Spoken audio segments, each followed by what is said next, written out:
Natasha? Hello, Natasha? Hello. So it's just come back. I was just saying I've lost all my pictures, but they're now come back. That's okay.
Councillor Graham. Yes.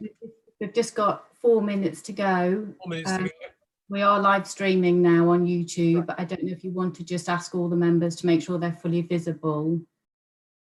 Right, certainly. Can I do that from here? Yes.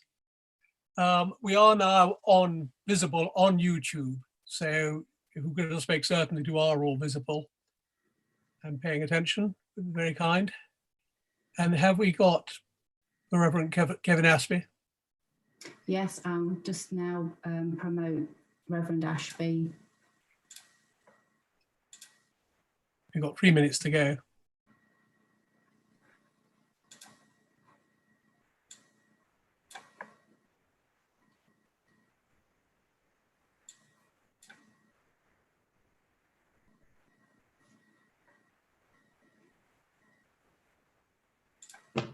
Reverend Ashby, can you just confirm that you can hear us?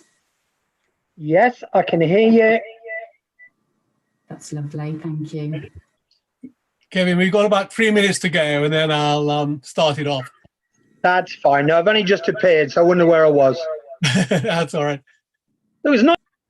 Oh, there you are. You're in the middle of my screen. Ah.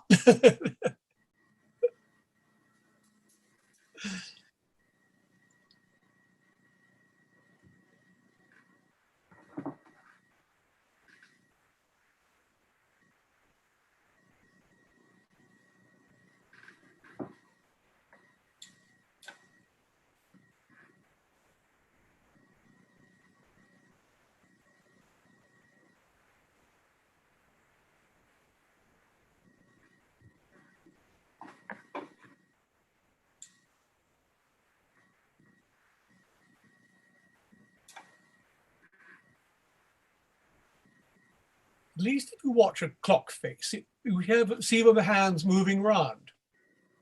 Watch a digital clock, nothing happens.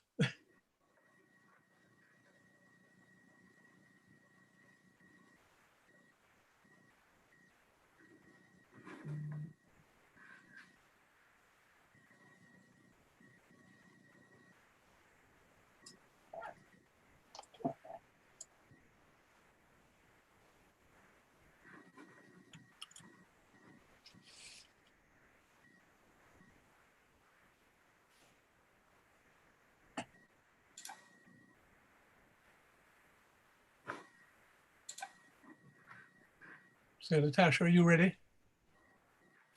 I am, if you are, Councillor Graham, yes. I've got a couple more seconds just to go. I'll go when it starts, when it says 6:30. 6:30.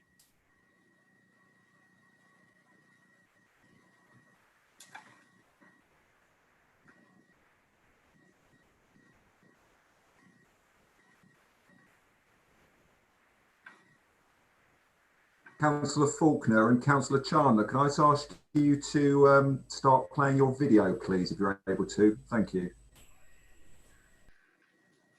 All right. Natasha, can we start? I'd like to welcome everyone to the annual meeting of the Borough of Melton, which is conducted by the remote conference using Zoom. And I would like to invite Reverend Kevin Ashby to offer prayers, as is usual. Thank you. So let us pray. Lord God, we give you thanks and praise for the freedom and safety in which we live, for peaceful homes, for justice and order in our society, for standards of truth and honour, and for all our rights and privileges. We pray for those whose work is to maintain and extend these blessings, especially in this borough during this pandemic.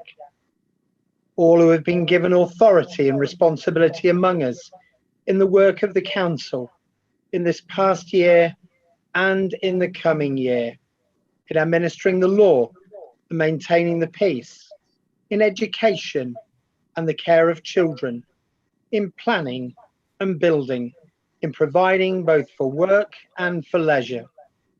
Direct and use our influence in this coming year, that together we may all build a community and neighbourhood whose life does honour to your name. Through Jesus Christ our Lord. Amen. Amen. Kevin, thank you very much for that. This meeting is to be run as a remote conference on Zoom. Any member participating by remote link who declares an interest in any item of business in terms which requires them to leave a room must ensure that they cannot be seen or heard during the agenda item. This shall be confirmed by Democratic Services. This member of staff will thereafter confirm to the remote member when they may rejoin the meeting. Should any aspect of a conference link fail during this meeting, I will call a short adjournment of up to 5 minutes to determine whether the link can quickly be re-established. If the link cannot be re-established, the meeting shall be adjourned to a later date. In the event of a link failure for individual members, the remote member will be deemed to have left the meeting at the point of failure of the equipment. And if the link cannot be re-established before the end of the meeting, then the presumption will be that the meeting should continue to deal with the item, providing a meeting remains quorate. Should the meeting no longer be quorate, the meeting should be adjourned and any remaining items of business will be deferred. If the individual member's link is successfully re-established, then the remote member will be deemed to have returned at the point of re-establishment. I would ask members to indicate their wish to speak by raising their hand using the raise hand tool on Zoom. With support of Democratic Services, I will then invite each member in turn to make their contribution to the debate. All microphones will remain on mute at all times, except mine and those of relevant officers. Individual microphones will be unmuted when the member is invited to speak, and all microphones will be unmuted before proceeding to a vote. Before proceeding to the vote, I will ensure that all members and officers have no further comments by confirming with Democratic Services that no hands are raised. The Chief Executive will ask each member in turn whether they are voting for, against, or abstaining. This will be recorded by the Democratic Services officer, who will then provide me with the outcome of the vote. Any member who has been absent from the debate on a particular item due to link failure must abstain from the vote on that item. Should the meeting not have ended by 8 p.m, all microphones will be unmuted, and I will allow those present to take part in the Clap for Our Carers campaign to applaud and recognise NHS staff on the front line against coronavirus.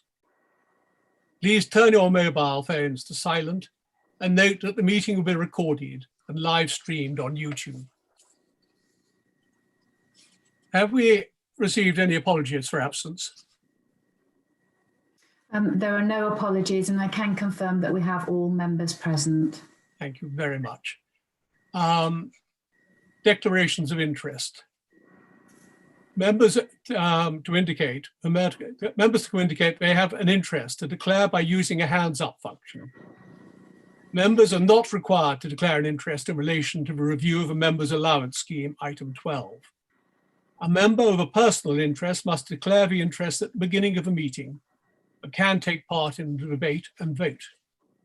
A member with a disclosable pecuniary interest or a pecuniary interest has to declare it and cannot take part in the debate or vote on the matter, and as such must disable their microphone and video functions for that item. So can we have declarations of interest? Mr. Mayor, we have Councillor Posnett, Councillor Orson, Holmes and Pearson. So if it's okay with you, I'll go to Councillor Posnett first. Thank you. Thank you. I'd just like to disclose a personal interest as a member of Leicestershire County Council in case it comes up during the debate. Thank you.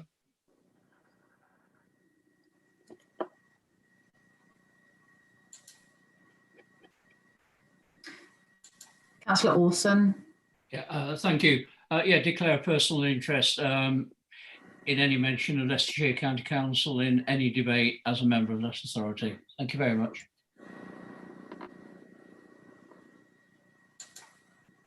Councillor Holmes.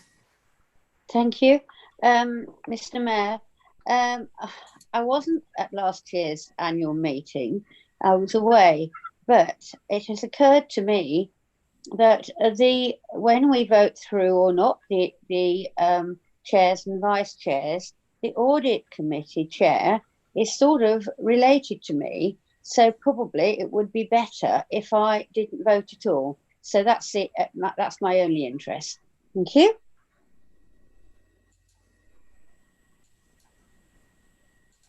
Councillor Pearson.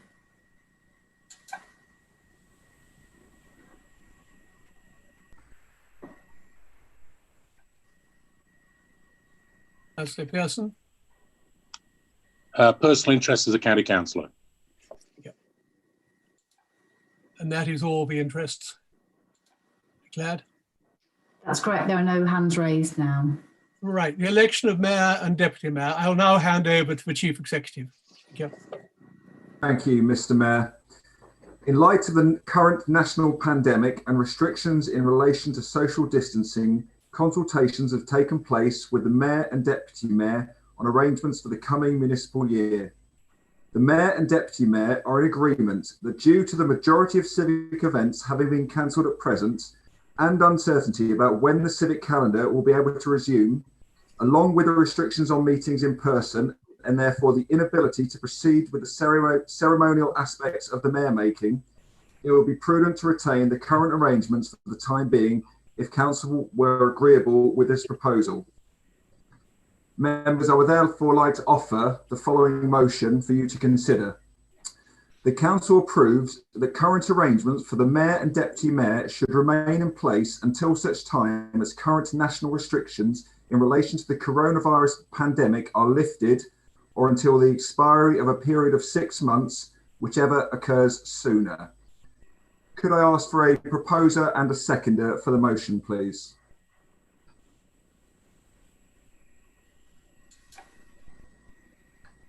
Natasha, do we have a proposer? We Yeah. have Councillor Orson and Councillor Higgins. Thank you. I'd like to move the recommendation that the Chief Executive has just read out, and I'd also like to place on record my thanks to the Mayor and Deputy Mayor for being so understanding in what is a very, very difficult situation. Thank you, Councillor Orson. Councillor Higgins. And I'd be delighted to second that motion, and would like to thank the Mayor for the year that's just gone. And I'm delighted to see him carry on through to all that, and very much look forward to the mayor making of Councillor Faulkner when the time permits and the appropriate time. And I'm sure the incoming mayor at that time will get far more enjoyment out of that, and we can say our thanks to the incumbent mayor at the appropriate time in person as well. Thank you, Councillor Higgins. Can I ask whether any members wish to speak on the motion, please? Yes, we have Councillor Holmes indicating that she'd like to speak. Thank you. Councillor Holmes. Yes, I totally agree with this. If I don't know whether it is the right time, but I would also like to have put on record what a fantastic job our mayor has done up to now. He has done a fantastic job, and anybody that went to his civic service, I have been to many, but never one like that. It was quite incredible and brilliant. Thank you. Thank you, Councillor Holmes. Any further members wish to speak on the motion? No, there's no further members indicating they wish to speak. Thank you. We shall move to the vote. And members, I shall undertake the vote as a roll call. I shall call each of your names in turn. And as agreed with yourself, I will only use the councillor designation once at the first reading, and then she'll just read your names in alphabetical order. And if you confirm to me whether you are for, against, or abstaining, please. Councillor Baines. For. Bindloss. For. Brown. For. Carter. For. Chandler. For. Child. For. Cumbers. For. De Burl. For. Douglas. For. Evans. For. Faulkner.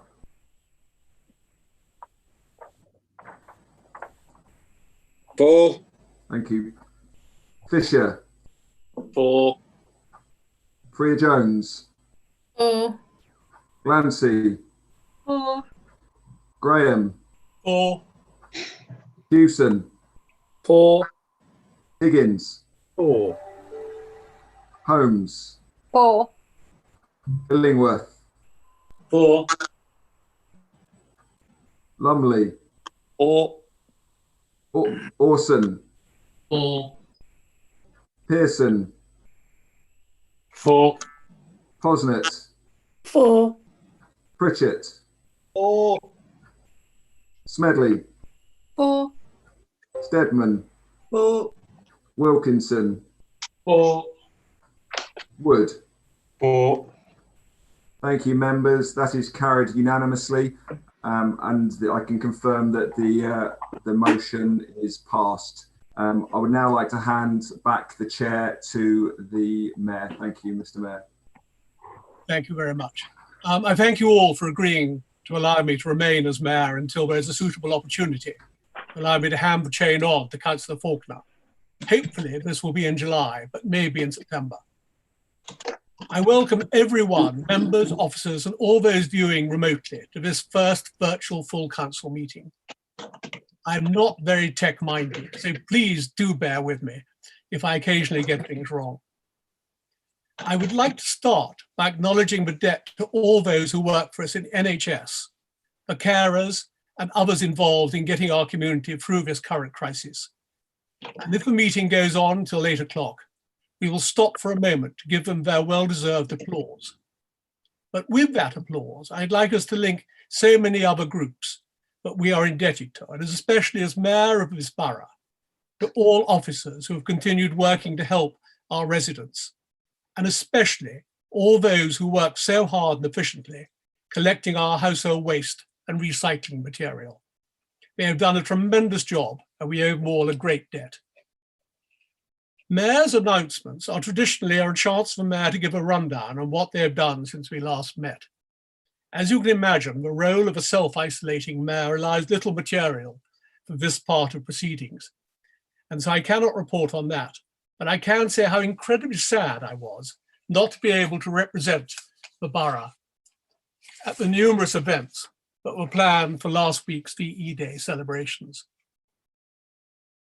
Last month, I gave an inadequate tribute to Keith Aubrey, our Deputy Chief Executive, after 30 years' service to this council, and he very generously said that he did not want a leaving gift, but would like any donations to be given to Rainbows Children's Hospice, which is my charity this year.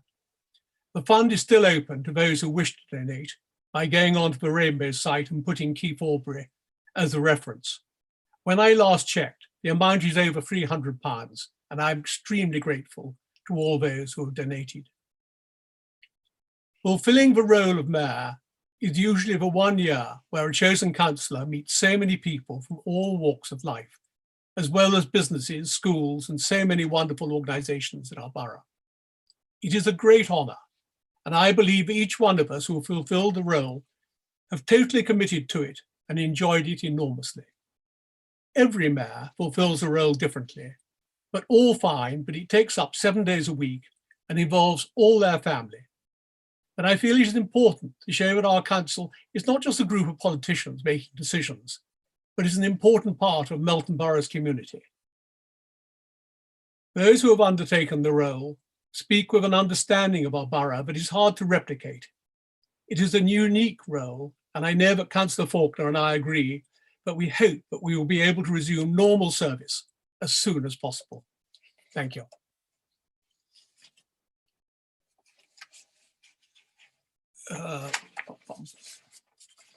Mr. Mayor, please could I just draw your attention to Councillor Higgins, who has his hands up currently? Yes, Councillor Higgins, yeah. Well, actually, obviously the raised hand had caught me out a bit there, but now you've unmuted me, I will just say, Mr. Mayor, thank you very much for that. And again, when we come to meet, we would be delighted to hear about your year and a bit, whenever the bit comes to an end. But I'm already looking forward to it, so thank you. Thank you very much. I promise you not to bore you too much with skydiving sagas, but we will keep going.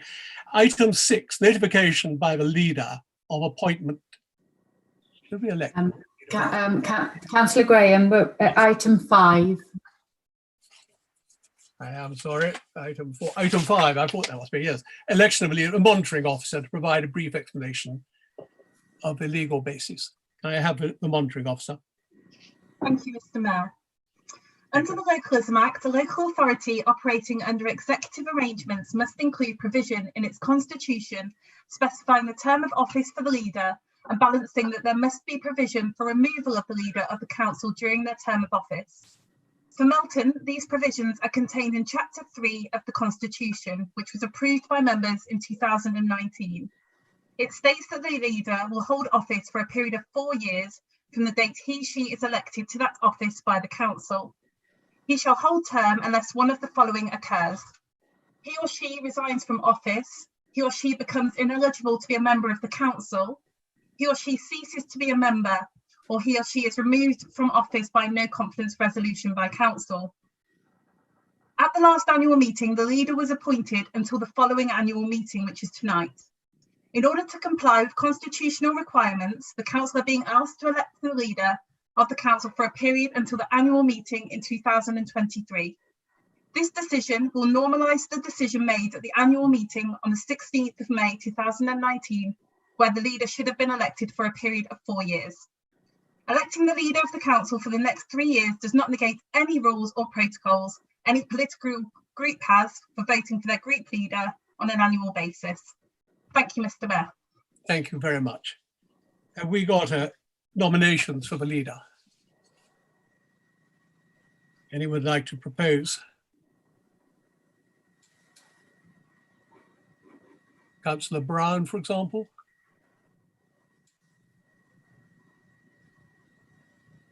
Just bear with me for a moment, and I'll go to Councillor Brown.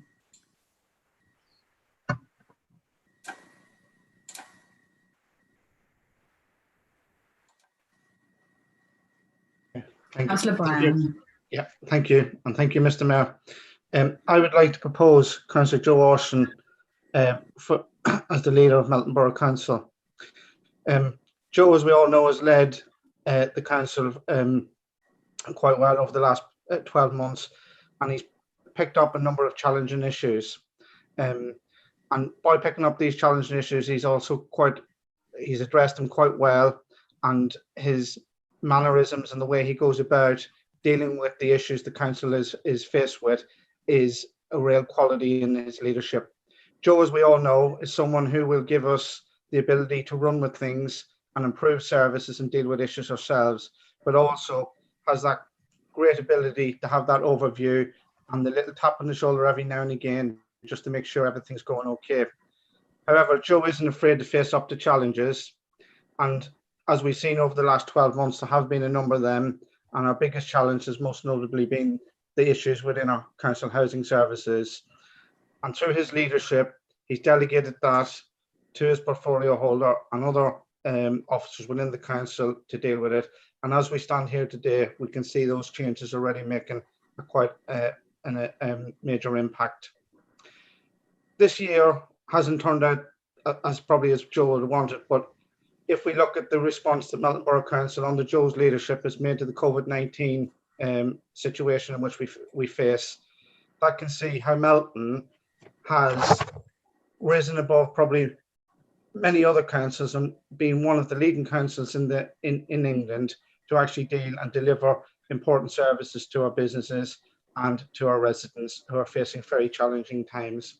And it is for that reason and the reasons which I list that I believe Joe, with his personality and his leadership, is the right person to lead this council into the future and certainly over the next 12 months, because he is someone who not only will deal with the challenging issues, but has that air of positivity which we will need going forward over the next 12 to 24 months. Thank you, Mr. Mayor. Thank you. And have we got a seconder?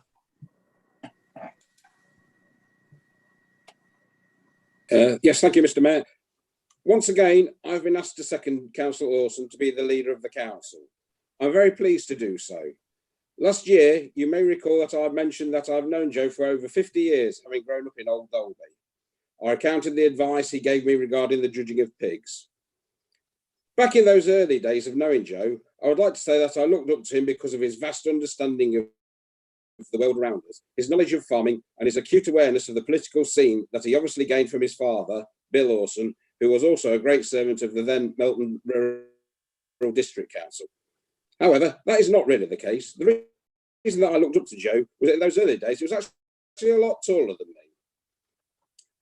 Joking aside, though, Joe did have those qualities even back then, and it was clear to many of us that he was destined for life in the political arena, although it did take several attempts before he was eventually elected to Melton Borough Council to represent the Sizemore ward in 2003, before eventually taking his place representing the ward of Old Dolby, where he's lived his whole life. Joe was first elected as the leader of our council in 2017, and has steered us all through some very turbulent times, including the current COVID-19 pandemic. Clearly, there is still much work to be done, but I believe that Joe, with the qualities I've already mentioned and his steadfast resolve to get things done, is the best person to be leading this council. So it is with great pleasure that I once again second Councillor Joe Orson to be our leader of the council. Thank you very much. Democratic Services, does anybody else want to speak? There are no hands raised. So, Chief Executive, can we proceed to the vote? Thank you, Mr. Mayor. Members, as before, I shall proceed in turn, and I'm looking for for, against or abstain, please. Councillor Baines. For. Finglas. For. Brown. For. Carter. Abstain.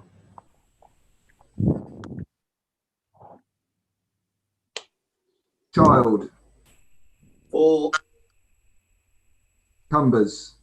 For. De Burl. For. Douglas. For. Evans. Abstain. Faulkner. For. Fisher. For. Freer Jones. For. Glancy. For. Graham. For. Hewson. Abstain. Higgins. For. Holmes.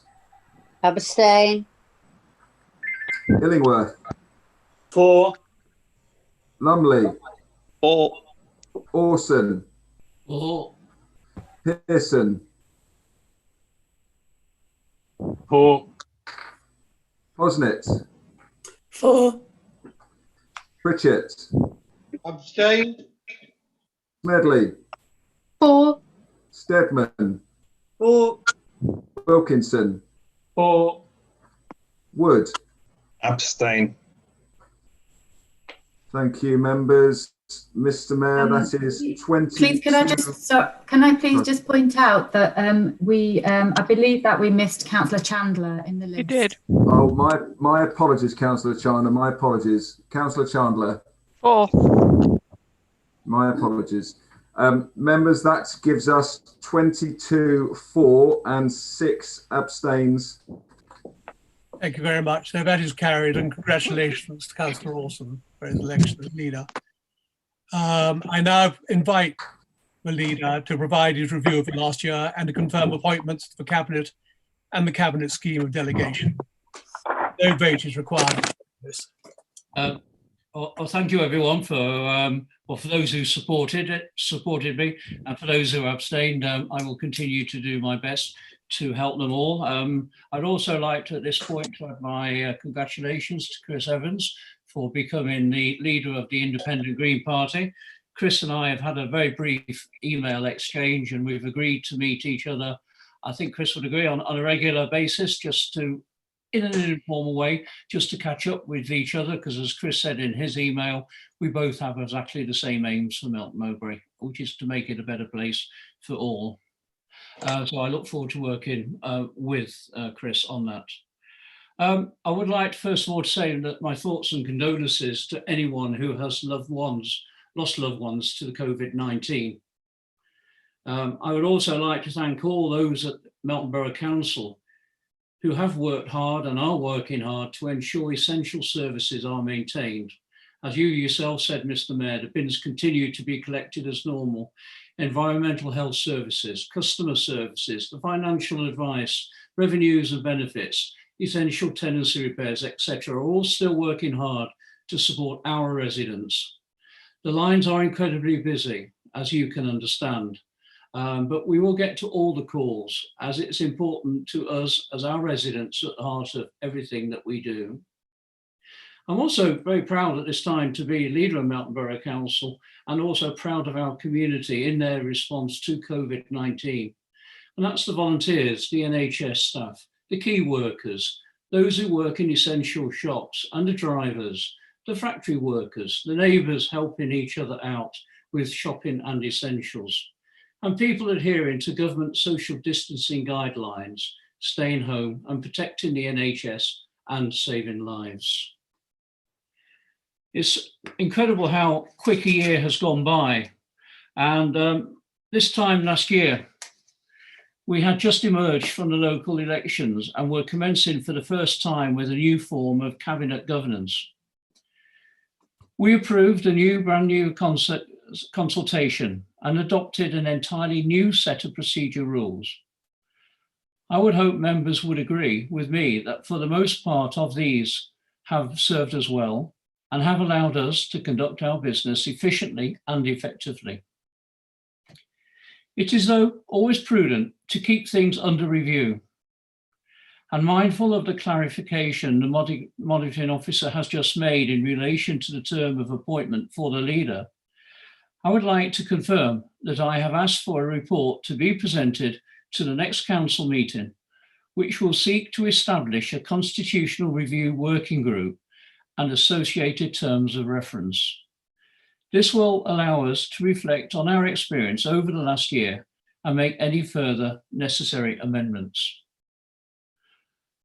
Operating with a cabinet system for the first time, we have seen good progress in a number of areas.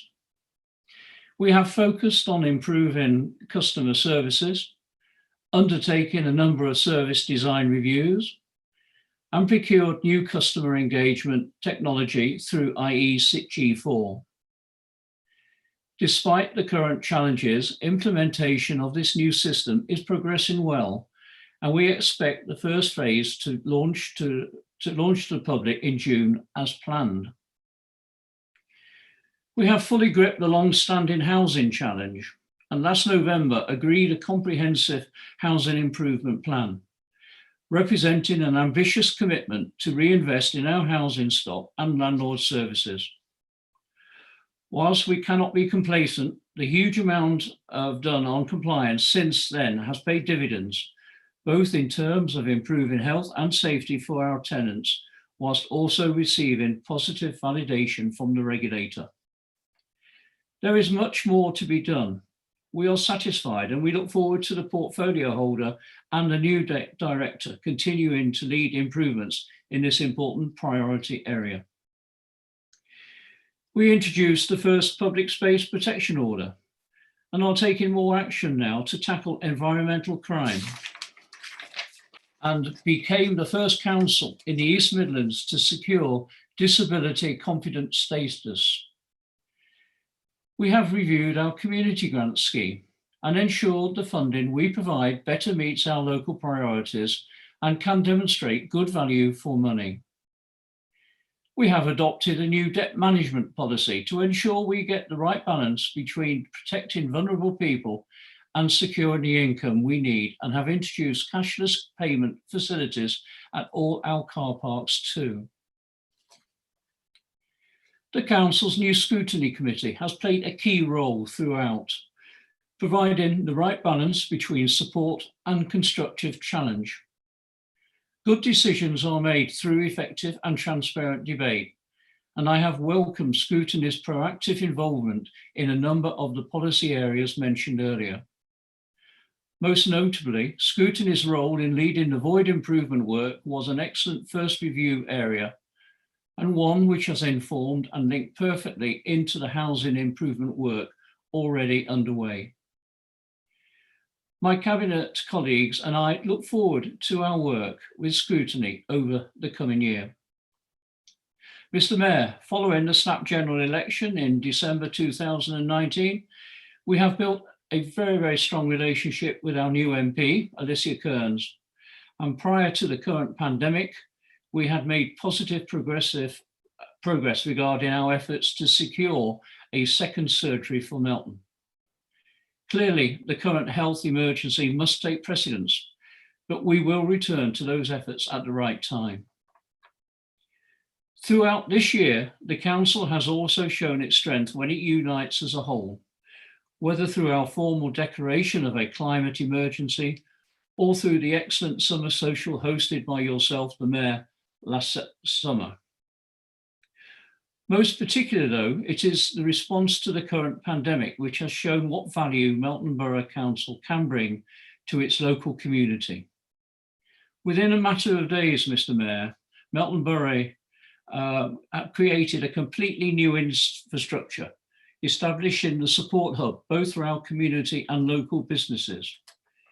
We have helped hundreds of residents during this time, nearly 1,000 food parcels, over 150 prescriptions delivered and collected, and made nearly 1,200 awards of council tax supporting £175,000. We have paid 750 businesses nearly £9.1 million in support grants and facilitated the government's extended business rate relief schemes. Officers and members have worked tirelessly to support our communities during the immediate response, and we will continue to do so as we tentatively edge towards recovery. I am proud of what we have achieved and want to reassure everyone that we are here for Melton and will continue to be so in the future. Whilst it feels like an awful lot has happened since in February, we should not forget that following a significant amount of work and feedback from over 1,700 residents, we approved our new corporate strategy for 2020 to 2024, alongside setting a balanced budget for the first time in 3 years. As you will appreciate, we had to postpone the formal launch of our strategy in April. And given all that has occurred since, it is necessary for us to take stock and consider what, if any, changes we now need to make as a consequence. There is much I suspect we will want to retain, but we must also respond to the new normal we will face over the coming months and years. Officers are currently working on a timeline for this review, and I will update members shortly on this. Mr. Mayor, clearly facilitating growth and promoting and strengthening the Melton economy will remain cornerstones of our strategy. And I was delighted when we secured £2.7 million of grant funding to support further development of proposal for the Food Enterprise Centre and Health and Leisure Park. There is still much to be done before these come to fruition. Something made even more challenging in the current climate, but the steps we are taking now are creating a platform for delivery in the future. There has been progress on delivering the Distributor Road, and whilst discussions with the County Council have been challenging, we have the principles in place for a pioneering infrastructure agreement and will deliver a master plan for the southern neighbourhood by June to meet the Homes England timescale for the HIF bid. It will then be over to the County Council to decide whether they wish to accept it, but Melton Borough Council can be fully satisfied that there is nothing further that we could do to see it delivered.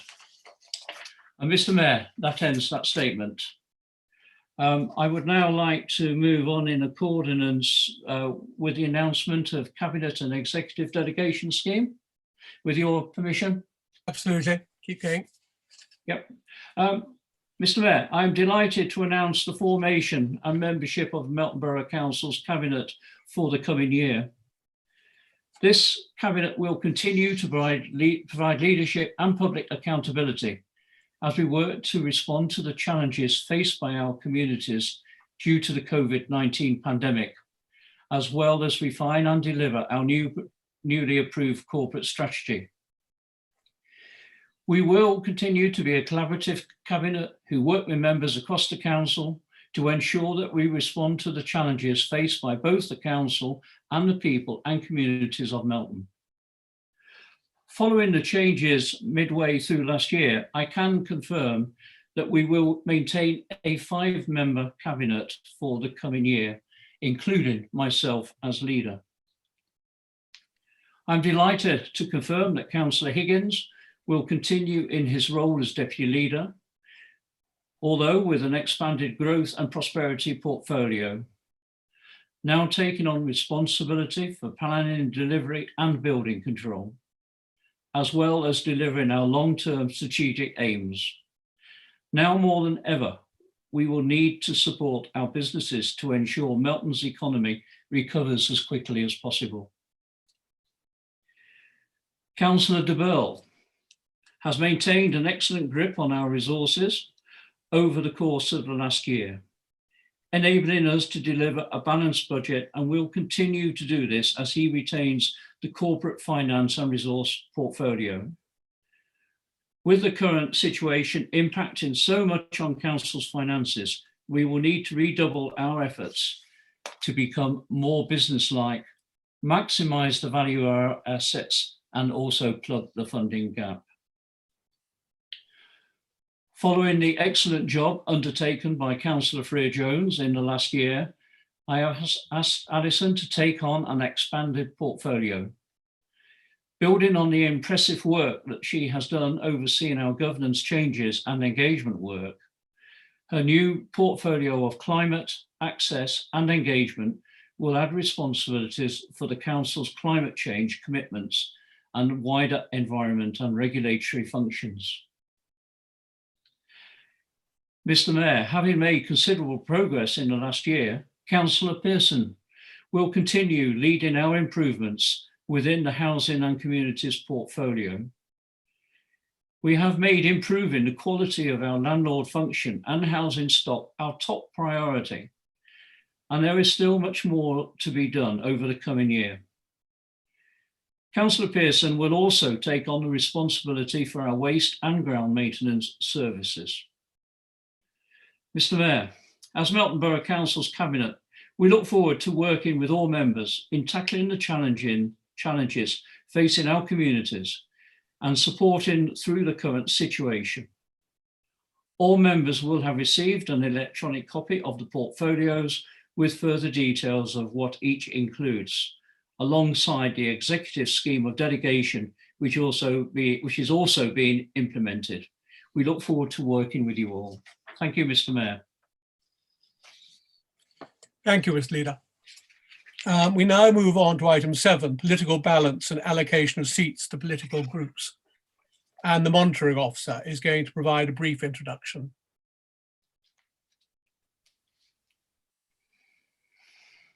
Thank you, Mr. Mayor. And good evening, members, on the introduction of the first of many reports that I will be presenting tonight. In order to comply with legislative and constitutional requirements, the Council must appoint its committees, review the allocation of seats in accordance with political balance calculations, and elect chairman and vice chairman of committees at its annual meeting. This report seeks approval of those requirements.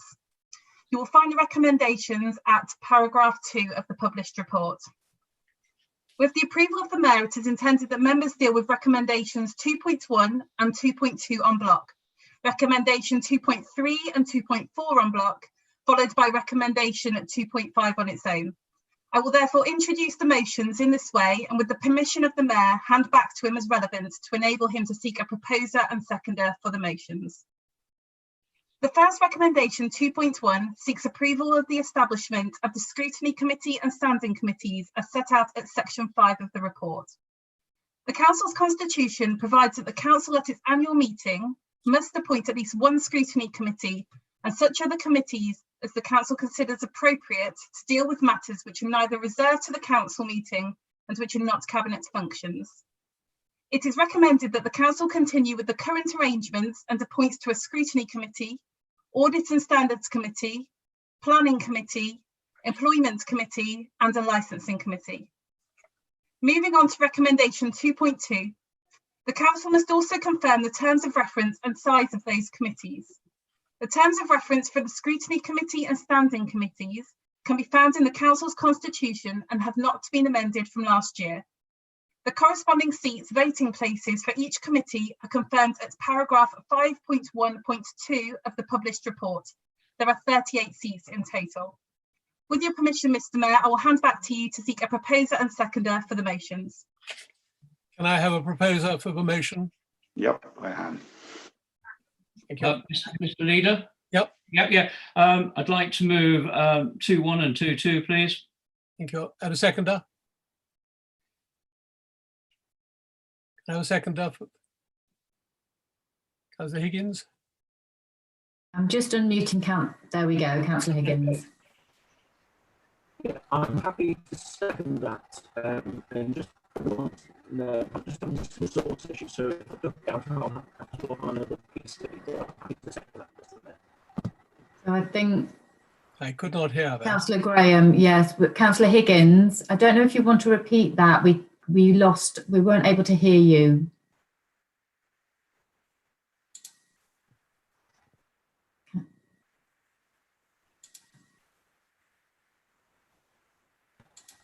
Okay.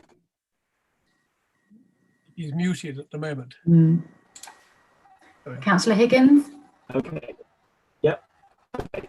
Just, I'm very happy to second that list there. I might just need to log in on another laptop because I'm having problems on here, but I'm very happy to second that. Can you second the motion? I believe that the motion has been seconded. Can we go for the vote, Chief Executive?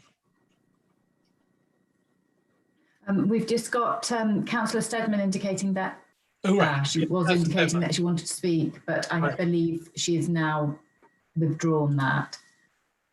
Councillor Steadman. You're happy, Councillor Steadman? Sorry, yeah, I was just prepared to second that in case Councillor Higgins couldn't get back online. That's fine, thank you. Right, if nobody else wants to speak, can the Chief Executive take the vote? Thank you, Mr. Mayor. As before, members for, against or abstain, please. Councillor Baines. For. Councillor Bindloss. For. Councillor Brown. For. Councillor Carter. For. Councillor Chandler. For. Councillor Child. For. Councillor Cumbers. For. Councillor de Burl. Guys, confirm that was 4. Yes, it was 4. Thank you, Councillor de Burl. Councillor Douglas. 4. Councillor Evans. 4. Councillor Faulkner. 4. Councillor Fisher. 4. Councillor Freer Jones. 4. Councillor Glancy. 4. Councillor Graham. 4. Councillor Hewson. 4. Councillor Higgins. 4. Councillor Higgins now absent. Having difficulty, but he's 4. I can see his thumb going up. I could hear him. I shall take that. I can see that. Yes, thank you. Councillor Holmes. 4. Councillor Illingworth. 4. Councillor Lumley. 4. Councillor Rawson. 4. Councillor Pearson. 4. Councillor Posnett. 4. Councillor Pritchett. 4. Councillor Smedley. 4. Councillor Steadman. 4. Councillor Wilkinson. 4. And Councillor Wood. 4. 28 for, Mr. Mayor. Thank you very much. So that has been carried. So I go back to the monitoring officer to explain about recommendations 2.3 and 2.4. Thank you, Mr. Mayor. Recommendation 2.3 seeks approval of the political balance calculations contained at paragraph 5.2 of the report. Political balance ensures that the seats allocated in committees reflect the political composition of the council. It should be noted that the council's cabinet and licensing committee is not required to be politically balanced. The political balance calculations contained within the report are based on the assumption that the council wishes to continue with the current arrangement for a non-aligned member to be included in the political balance calculation. Relevant legislation states that political balance calculations shall only take into account constituted groups of 2 or more members.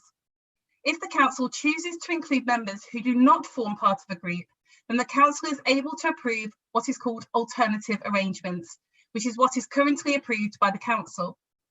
In order to approve such alternative arrangements and allocate seats to a non-aligned member of the council, no member must vote against the proposal. If any one member votes against the calculations, then the council would need to approve political balance calculations based upon groups only, and an additional seat would be allocated to the Conservative group. For clarity, the Conservative group would receive 30 seats and the opposition group would receive 8 seats. Recommendation 2.4 seeks approval of the allocation of committee seats to political groups as set out in paragraph 5.2.4, based upon the alternative arrangements for political balance. It also asks members to note the membership of each committee as set out in Appendix A. It should be noted that during the year, membership may change, and the monitoring officer is the proper officer to effect such changes upon the wishes of the group leader. If alternative arrangements were not approved, then an additional seat on the planning committee would be allocated to the Conservative group rather than a non-aligned member. With your permission, Mr. Mayor, I will hand back to you to seek a proposer and seconder for the motion. Thank you. Thank you very much. Can I have a proposer for the motion? I look to the leader. Just bear with me for a moment and I will unmute the leader. Councillor Orson.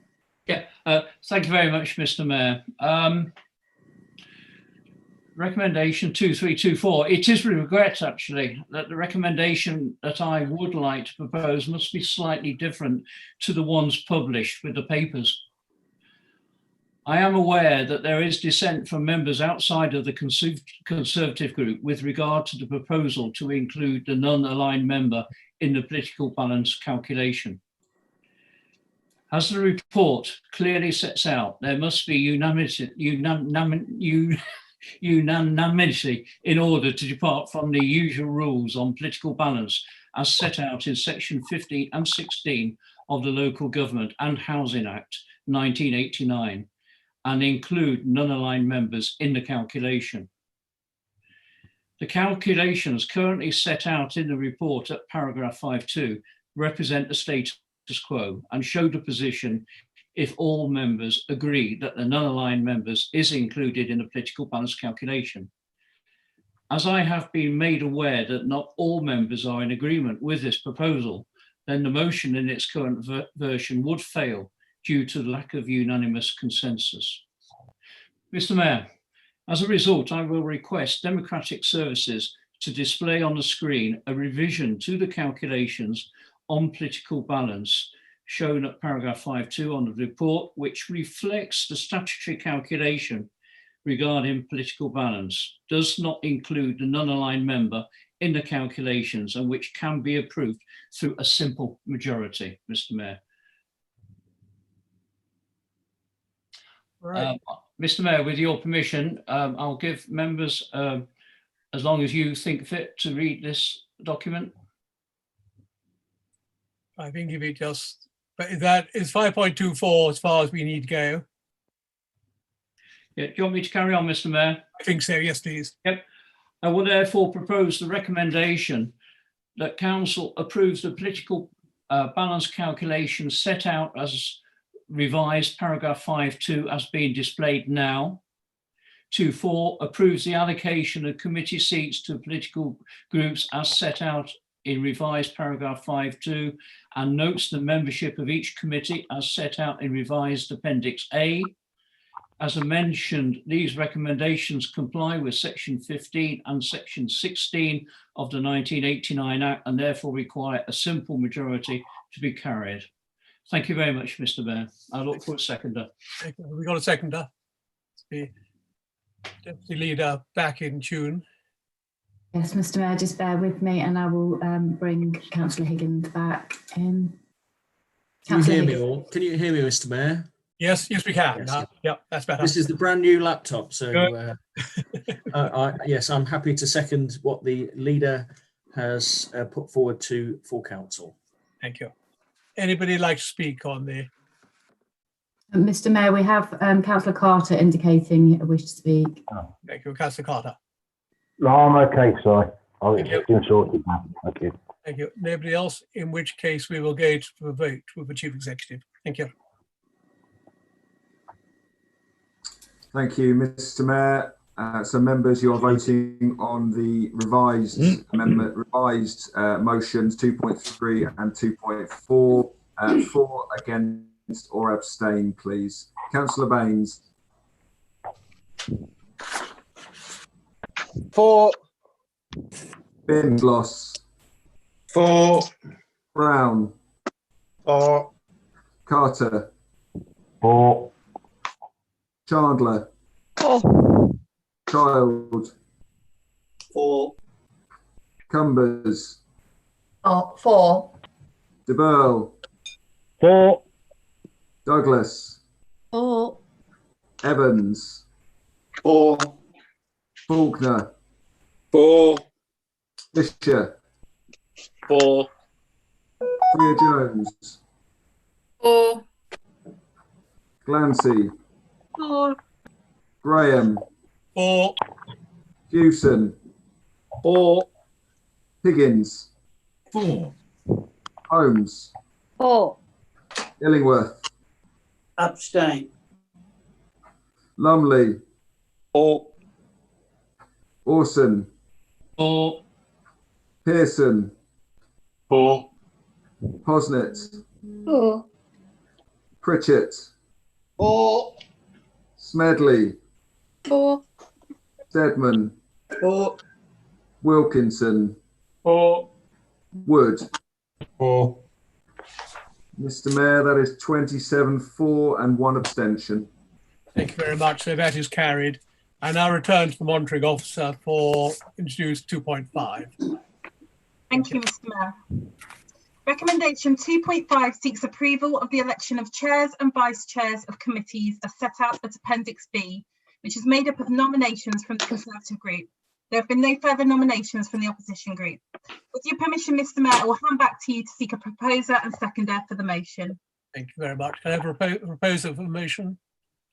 Leader.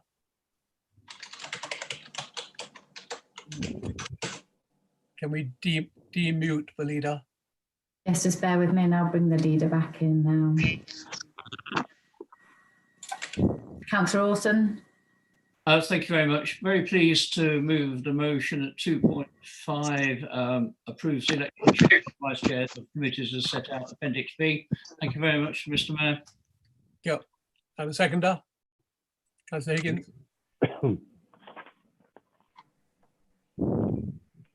He's being muted. Can we unmute Councillor Higgins?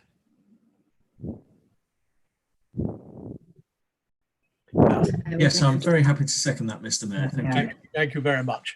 Anybody want to speak on it? No. We have Councillor Evans with his hand raised. Councillor Evans, yes. Thank you, Mr. Mayor. Maybe be one of the first to congratulate you on your extended stay as the Mayor, and may it last for a longest time as possible. But obviously, in a way, the shortest time as possible would be good, because it would mean we wouldn't be doing this anymore and we'd actually be meeting in person, which would be far preferable, I'm sure. I agree. I just want to speak very briefly on this. And first I need to say to the Leader of the Council, thank you very much for his warm words. And I agree with him. We must talk and we must try and way forward all the while.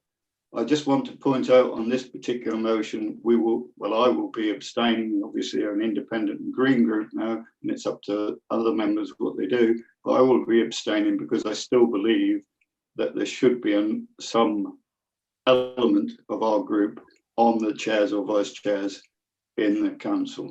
Thank you very much, Mr. Mayor. Thank you very much. Anybody else want to say anything? No. In which case, I can confirm no further hands raised. fine. In which case, I'll hand back to the Chief Executive again. Thank you. Thank you, Mr. Mayor. Members for, against or abstain, please. Councillor Baines.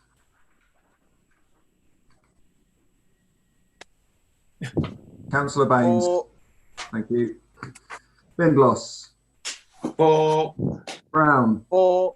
Carter. Abstain. Chandler. Four. Child. Four. Cumbers. 4. Burl. 4. Douglas. 4. Evans. 4. Oh, Faulkner. yes, it doesn't matter. Four. I made a mistake.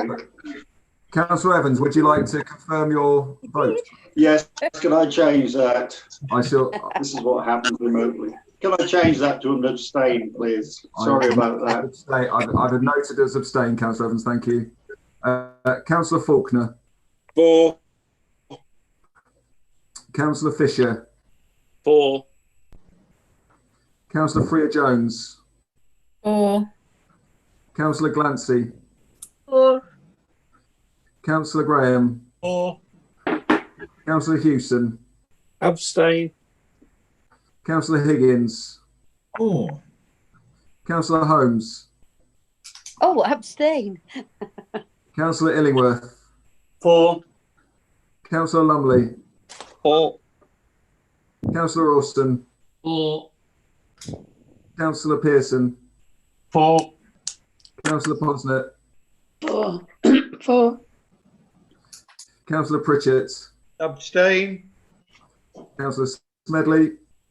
4. Councillor Steadman. 4. Councillor Wilkinson. 4. And Councillor Wood. Abstain. Mr. Mayor, that is 22, 4 and 6 abstentions. Thank you. Thank you very much. That is carried. Item 8, Melton Borough Council Constitution. I hand back to the monitoring officer. Thank you, Mr. Mayor. It is a constitutional requirement that the Constitution is confirmed at the annual meeting. Members are therefore asked to confirm the Constitution this evening. Following the change in governance arrangements in May 2019, the Constitution was rewritten and approved by members in April 2019. The monitoring officer has delegated authority to make minor changes to the Constitution, and therefore minor changes have been effected throughout the year. These have consisted only of correcting grammatical errors and alterations resulting from changes to officer structures. The only major change throughout the year, and which should be noted, is that during the pandemic, it has been necessary to utilise the Chief Executive's emergency delegated powers with regard to approving the remote procedure rules. These enable the Council to utilise the regulations deriving from the Coronavirus Act 2020. These are included within the Constitution contained within the link in your agenda. As referenced earlier by the leader, it is proposed that a constitutional working group be established in the coming months, which I welcome and look forward to working with members to review and update the Constitution. With your permission, Mr. Mayor, I will hand back to you to seek a proposer and seconder for the motion. Thank you very much. Can I have a proposer for the motion? Yeah. Councillor Orson, thank you. Yeah, thank you very much, Mr. Mayor. I would like to move the recommendation, proposal and recommendations as follow. Certainly, I'd like to say thank you to the monitoring officer. I have to say that the monitoring officer has really earned her money this past few days. She's done a huge amount of work preparing for this meeting, and it really is, I'm very grateful for her. But in addition to confirming the Constitution, Mr. Mayor, I would like to add a further proposal to the published recommendation in relation to the public speaking rules.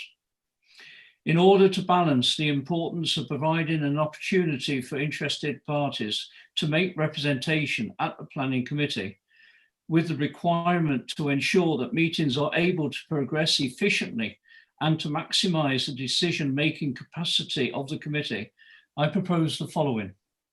1, that the Council confirms the Constitution, including the Council's Officer Scheme of Delegation at Chapter 2, Part 4, and 2. Council approve an amendment to the Public Speaking Rules, Chapter 2, Part 9, Section 28 to 228, MBC Constitution, to reduce the time allowed for public speaking from 4 minutes to 3 minutes, Mr. Mayor. So thank you very much. Thank you. Have I got a seconder for that? Councillor Higgins? Yes, thank you, Mr. Mayor.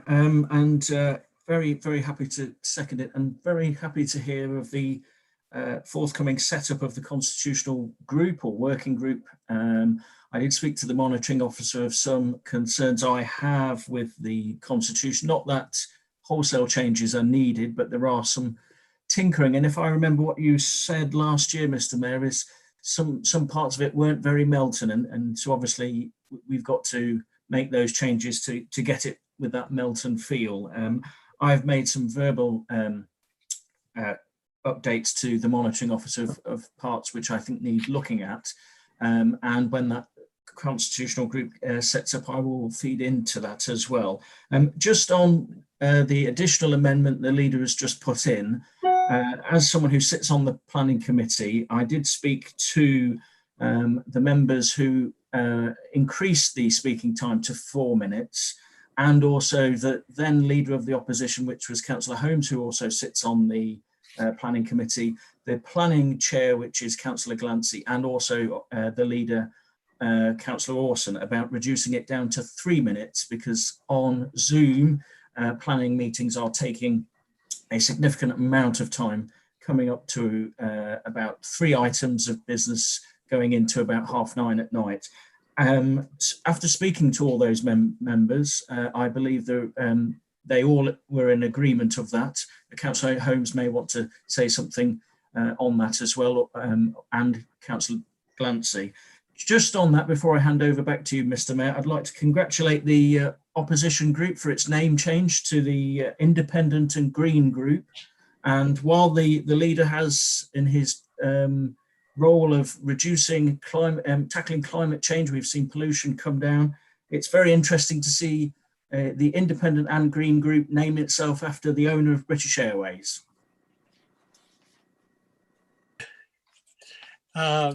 Oh, I just got that. Yes, I just understood it. Thank you. So we've been proposed and seconded. Now I go back to Democrat Services. I can see 2 hands raised. Yes, we have Councillor Holmes, Councillor Evans and Councillor Glancy as well. So I'll go to Councillor Holmes. Councillor Holmes. Mr. Mayor, I did actually say about 3 minutes was long enough ages ago at the beginning, because I've always been taught, although I chatter a lot, as Councillor Higgins does, if you can't say what you want to say in 3 minutes, it's a poor do. And so I welcome the 3 minutes. Thank you, Mr. Mayor. Democratic Services. Councillor Evans. Councillor Evans. Thank you, Mr. Mayor. I didn't know we were now in charge of British Airways. Not exactly the best time to take over, but there we go.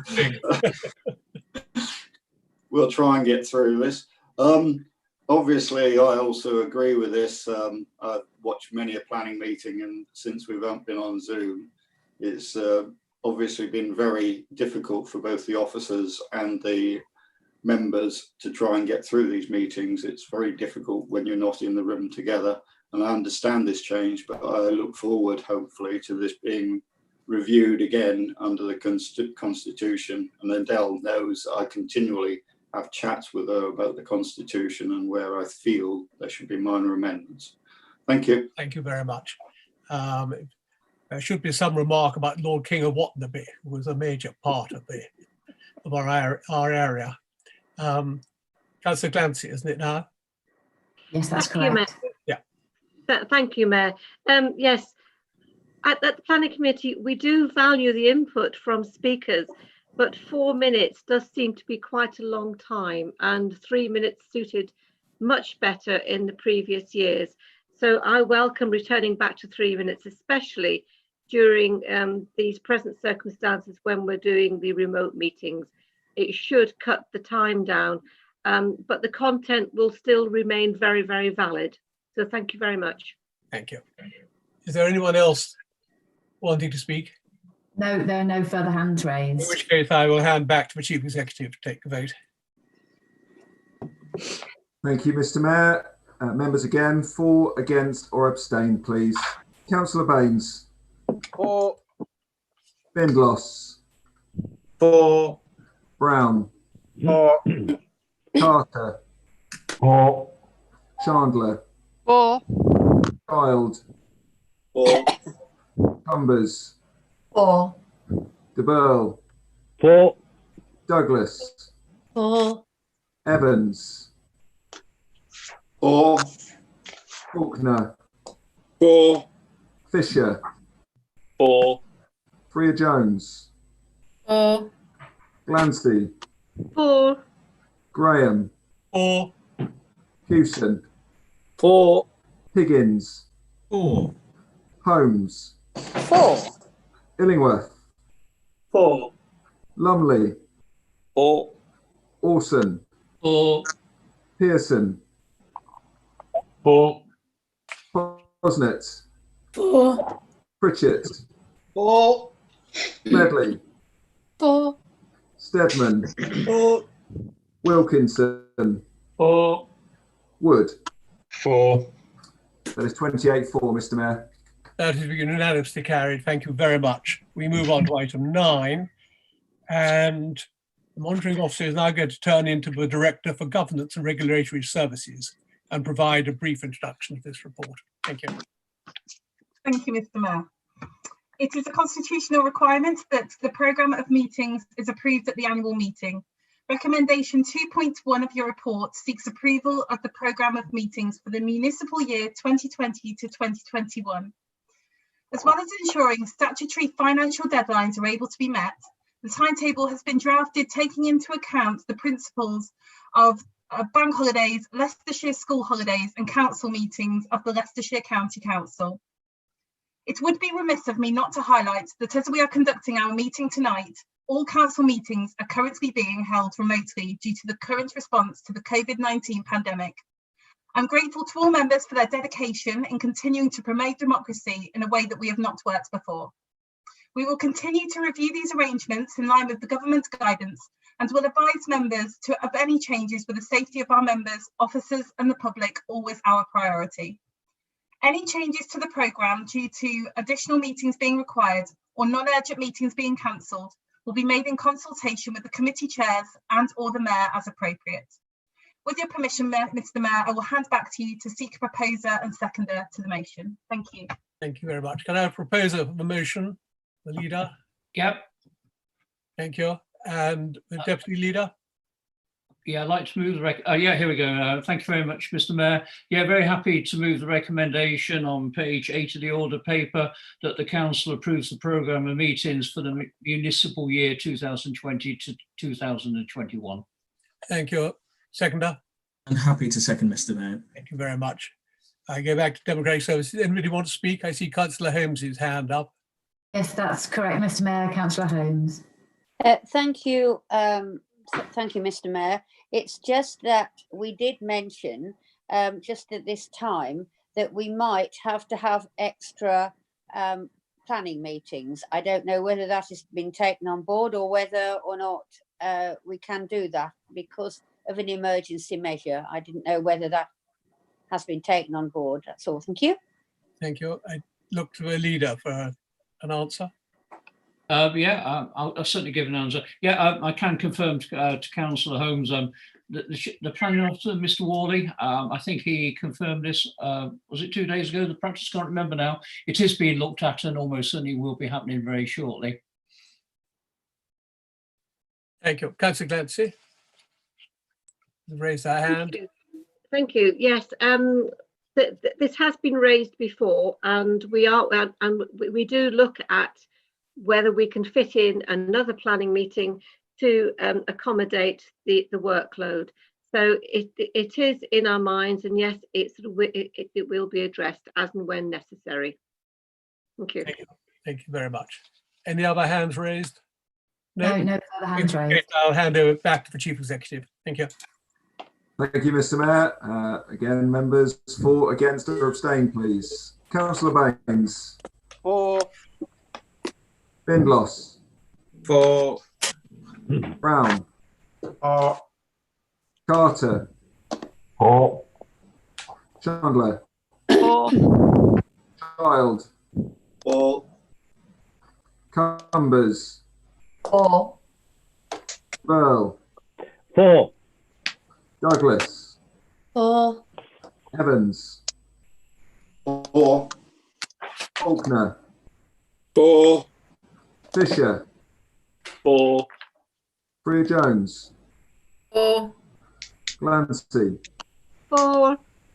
Graham, 4. Houston, 4. Higgins, 4. Holmes, 4. Illingworth, 4. Lumley, 4. Orson, 4. Pearson, 4. Posnett, 4. Pritchett, 4. Smedley, 4. Steadman, 4.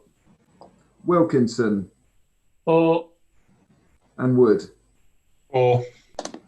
There's 28 for, Mr. Mayor. That's carried. Thank you very much. Appointment to outside bodies and working group, back to the Director of Governance and Regulatory Services. Thank you, Mr. Mayor. As agreed with the Mayor, it is intended that recommendation 2.1 and 2.2 are considered en bloc. Recommendation 2.1 seeks approval of appointments to outside bodies in column A of Appendix A, which if approved shall be designated according to the role portfolio holder, ward member as indicated. This will mean that in the future, the holder of these roles specified will automatically be appointed to the outside body, and Council will simply be asked to note these appointments in future years. Recommendation 2.2 seeks approval of appointments to representatives to serve on the outside bodies and working groups listed at Appendix A. The Conservative group have provided nominations as shown. Members will be asked for a report at the end of the municipal year to update members on their work throughout the year, and this shall be presented at the next annual meeting.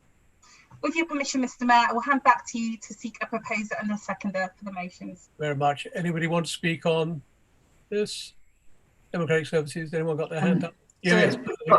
Councillor Orson to propose, I believe. Yep. Thank you, Mr. Mayor. For clarity, I propose the following. 2.1. Approves the appointments in column A of Appendix A should be designated according to the role portfolio holder ward member as indicated. 2.2. Appoints representatives to serve on the outside bodies and working groups listed at Appendix A, column B, and approves the appointments to the Joint Staff Working Group. Thank you very much, Mr. Member. Right, I got a seconder. Councillor Higgins. Yes, happy to second that, Mr. Mayor. Right, anybody want to speak? Now I can confirm there are no hands. Oh, Councillor Higgins has his hand raised. No, yes, no further members to speak, Mr. Mayor. No, in which case I refer to the Chief Executive again. Thank you, Mr. Mayor. For, against, or abstain, please, members. Councillor Baines. 4. Councillor Baines. 4. Findloss. 4. Brown. 4. Carter. 4. Chandler. 4. Child. 4. Cumbers. 4. Earl. 4. Douglas. 4. Evans. 4. Faulkner. 4. Fisher. 4. Freer Jones. 4. Glancy. 4. Graham. 4. Hewson. 4. Higgins. 4. Holmes. 4. Illingworth. 4. Lumley. 4. Orson. 4. Pearson. 4. Posnett. 4. Pritchett. 4. Smedley. 4. Steadman. 4. Wilkinson. 4. Wood. 4. 28 for, Mr. Mayor. Thank you very much. That is carried. Thank you, members. Item 11, independent person. We now revert back to a monitoring officer hat on. Thank you, Mr. Mayor. With approval from the Mayor, it is intended that recommendations 2.1 and 2.2 are considered en bloc. The Localism Act 2011 requires the council to put in place arrangements for investigating and taking decisions on complaints relating to borough councillors and parish councillors in the borough. Those arrangements must include the appointment of one or more independent persons who must be consulted before decisions in respect of complaints are taken and who may be consulted by councillors who are complained about. Recommendation 2.1 seeks approval to appoint Mrs. Christine Howell, Mr. Michael Pearson, Mr. Richard Goff and Mr. Mark Shaw as independent persons with effect from the 15th of May 2020 until the end of 2020-21 council year. Recommendation 2.2 asks council to note that the appointment for the current independent person, Gordon Grimes, will remain in place. In 2012, the council appointed 2 independent persons. However, it currently only has one, Mr. Gordon Grimes, who has been appointed until 2022, which does not represent best practice. Other Leicestershire authorities have formed a pool of independent persons whom they recruited jointly, but then approve with their respective authorities. Melton has not so far joined the pool. The use of the pool of independent persons will secure a wider selection of individuals and allow a better service to members, as they'll be able to seek support from one independent person, whilst the monitoring officer consults another when a complaint is received. It will also prevent conflicts of interest. The other Leicestershire authorities were agreeable to the council joining, particularly as the current pool was coming to an end at the end of their 4-year term in May 2020. A recruitment campaign was launched by all authorities in March 2020. Monitoring officers at all districts, including Melton Borough Council, were due to undertake the interview processes in April 2020. Unfortunately, during the recruitment exercise, the pandemic of COVID-19 was declared. The monitoring officers reached a consensus that the recruitment would be stopped, and those authorities who were already part of the pool would seek authority to extend appointments, and those joining the pool would seek to appoint the identified independent persons for 1 year only. It is recommended that the council therefore appoints the 4 independent persons, continues with the appointment of Mr. Grimes, and then participates in the joint recruitment exercise to appoint independent persons with effect from 2021-22. All the current independent persons cited within the report have been contacted and have agreed to remain part of the pool. With your permission, Mr. Mayor, I will hand back to you to seek a proposer and seconder to the motion. May I have a proposer, please? Yeah, just yes. It will come in a moment. Here we go. Yeah, thank you very much, Mr. Mayor. I'm very happy to move 2.1 and 2.2 on the order paper on page 10. Thank you very much. Seconder? Councillor Higgins. Yeah, I'm very happy to second that, Great. Mr. Mayor. Anybody want to comment? Are there no further members with hands raised? We will go back to the Chief Executive for the vote. Thank you. Thank you, Mr. Mayor. For, against or abstain, please, members. Councillor Baines. Councillor Baines. 4. Bindloss. 4. 4. Brown. 4. Carter. 4. Chandler. 4. Child. 4. Cumbers. 4. De Burl. 4. Douglas. 4. Evans. 4. Faulkner. 4. Fisher. 4. Freer Jones. 4. Clancy. 4. Graham. 4. Hewson. 4. Higgins. 4. Holmes. 4. Illingworth. 4. Lumley. 4. Orson. 4. Pearson. 4.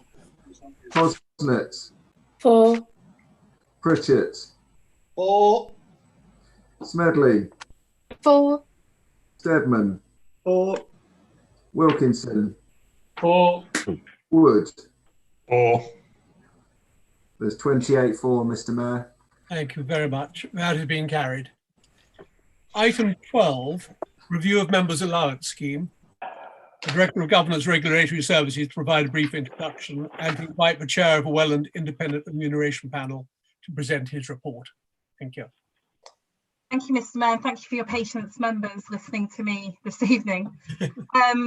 So the Council is required under government regulations made in 2003 and subsequent amendments to establish and maintain an independent remuneration panel to review and make recommendations to the Council on the range and levels of remuneration for councillors. The Council maintains the independent Welland remuneration panel in accordance with this requirement. Each council is to review its member remuneration arrangements annually and approve a scheme for the forthcoming financial year to which the allowances relate. The Welland panel usually completes a full review every 4 years or when there is a change in members' roles and responsibilities. Following approval of the Council's new governance arrangements, the panel last reviewed the Council's member allowances scheme in 2019 and the Council approved the recommendations in February 2019, including a recommendation to carry out a further review in 2020. The current scheme can be found at Chapter 5 of the Council's Constitution. The panel chaired by Mr. John Cade of the University of Birmingham has provided recommendations as contained in paragraph 10 of the report and Appendix A. And with the Mayor's permission, I shall ask Mr. Cade to present the panel's report. Thank you. So, Mr. Cade, would you like to present your report? Hello. Hello. Hello. Mr. Mayor, apologies, Mr. Cade, but Mr. Mayor, just before Mr. Cade commences, I just wanted to remind you that we've just got 7 minutes until the clap for the NHS at 8 p.m. Right. You won't take 7 minutes, will you? I will try and time it impeccably for you, Mr. Mayor. And Adele has done a lot of my business for me. Thank you very much. So, apologies, Mr. Cade. So, good evening. I'd just like to highlight a few points from our report you'll have read. And then answer any questions that might come through it. The first thing that's really, really important for me to say is there is never really any consensus in relation to what members' remuneration should be. There are still many, many members who actually believe it should be essentially voluntary and money should not interfere with that. Others who clearly feel that this is a really important business that is being done and the remuneration is not sufficient. So that is why, as we say in our report, we place particular importance on speaking and hearing from as many councillors as possible to hear their view, so we can base our recommendation as far as possible on the actual evidence we've received. As Adele said, the particular context for this is your move from a committee system to executive scrutiny. And that is what we have now been essentially looking at. And section 4 of the report actually picks that up in relation to that. I really do want to pay credit to Natasha, who I think has been doing a wonderful job for you tonight as well, in terms of the support that she has actually given in relation to that. I think my final other point would just be that given that these roles have been undertaken since May 2019, we do feel it appropriate to actually to backdate to that period. That is part of our recommendation. And if the budget can support that, that would be our recommendation as well. So clearly these are our recommendations. It's for you as a council to decide what you wish to do with your remunerations, but we put those before you. Thank you very much. Thank you very much for the report and the work you put into it. Now we've got a proposal. Can we have a proposal? Yes, thank you very much, Mr. Mayor. Happy to move the recommendations at 2.1, 2.11, 2.12, 2.13, 2.14, 2.15, 2.16, 2.17, 2.18, 2.19, 2.10, 2.11, 2.12, 2.13, 2.2. Would you like me to say a few words as well, Mr. Mayor? Not 2.3 or 2.4, no. Thank you very much. First of all, I'd like to thank Mr. Cade and his colleagues. Oh, sorry. Whether you were moving 2.3 and 2.4 as well. Oh, hang on. They're not on my sheet, but I will move them if they're there. Yeah, just a second. I'll go back to another booklet. They're on my sheet. Oh, yes, they are. They're on this one, but not on this one. Yes, so 2324. Yes, thank you very much, Mr. Mayor. Yeah. First of all, I'd like to thank Mr. Cade and his colleagues.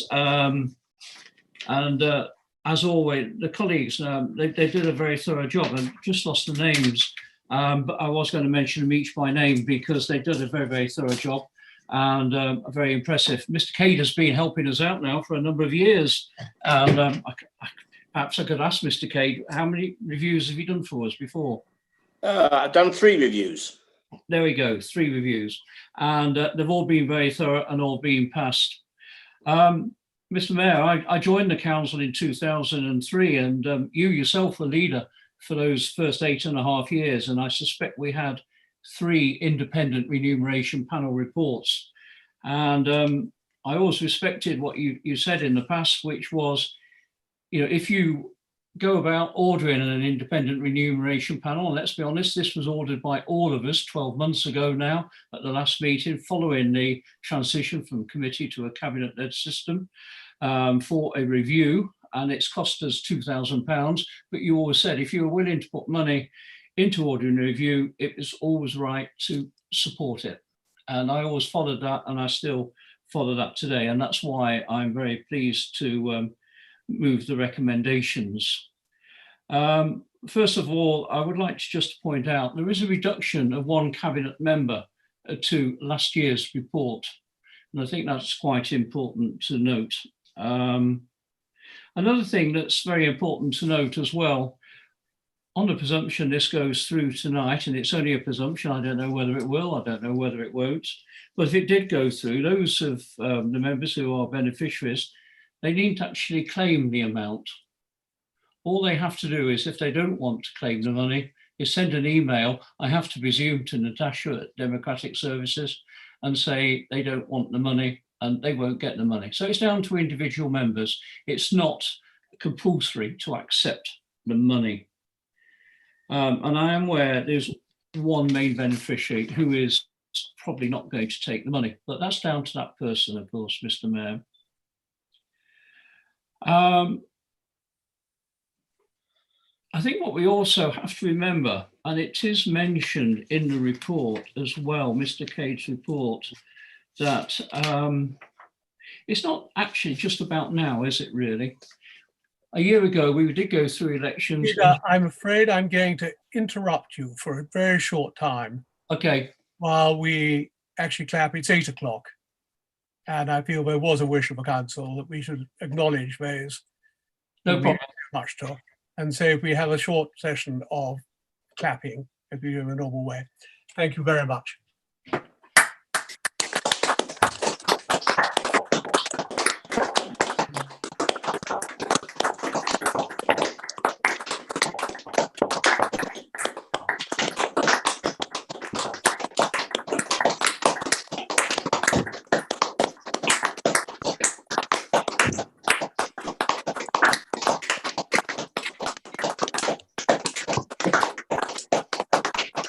Thank you all very much. Symbolic and very, very good unit. Sorry to interrupt, Ms. Leader. If you will, please go back to. Well, you said you were going to interrupt. If you can remember what you were saying. Yeah, I think I can remember what I got to. When you first said, "Are you going to interrupt?" I thought I said something out of order for a moment.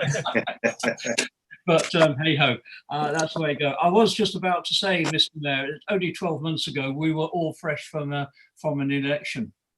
And in that election, there were a number of seats were not opposed. One was Burton and Dalby, one was Frisbee, 2 at Bottisford, of course, and on Wymondham yourself. Now, this is important actually, because what remuneration is about, is encouraging people to come forward, all people, not just those who are retired, not just those who have the time and it's a nice thing to do, not just those that have the money and they can just walk out on work. It really is about encouraging all. Everyone has the opportunity to come forward. And that's why we have a remuneration panel. And that's why the remuneration panel invited all members to attend and be effectively interviewed by Mr. Cade and his colleagues. I can remember Councillor Holmes was interviewed, myself, Councillor de Burle, Councillor Cumbers, Councillor Bindlos, the Chief Executive and the Monitoring Officer, Councillor Higgins, he was telephoned interviewed, and he also put a written submission in, and Councillor Wilkinson. They all took the time to go and make their submissions to Mr. Cade and his colleagues. And Mr. Cade and his colleagues would have learnt an awful lot about the work of Melton Borough Councillors from those members who did make the effort. And again, thank you to those.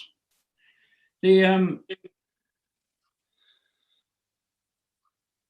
just lost my, it's all that. Sorry, Mr. Mayor, I've lost my place.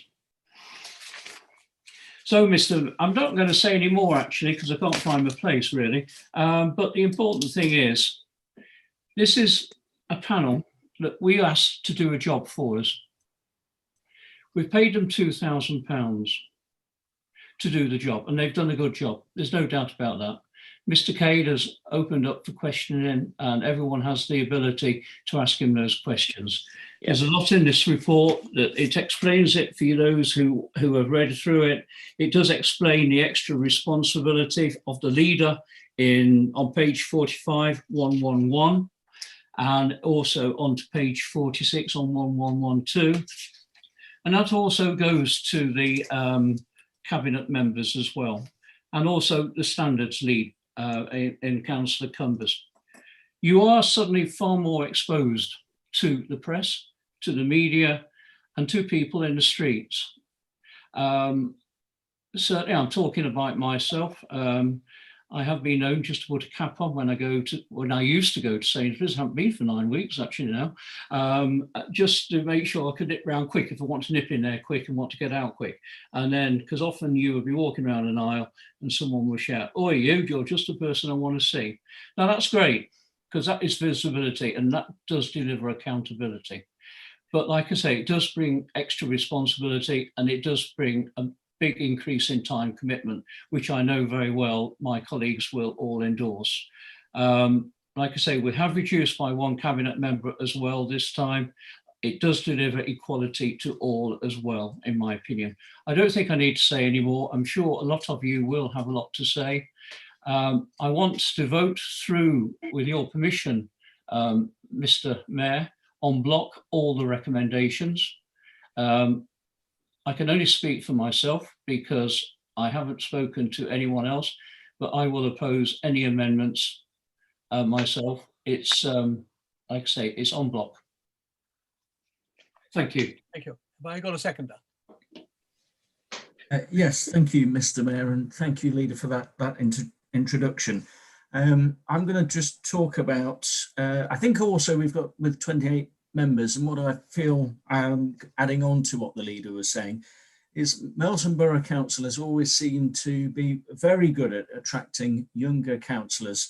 And in the submissions that I made to Mr. Cade, a number of younger councillors had talked to me about what they found interesting about the councillor role, and what they also found sometimes some difficulties. And I won't name particular councillors or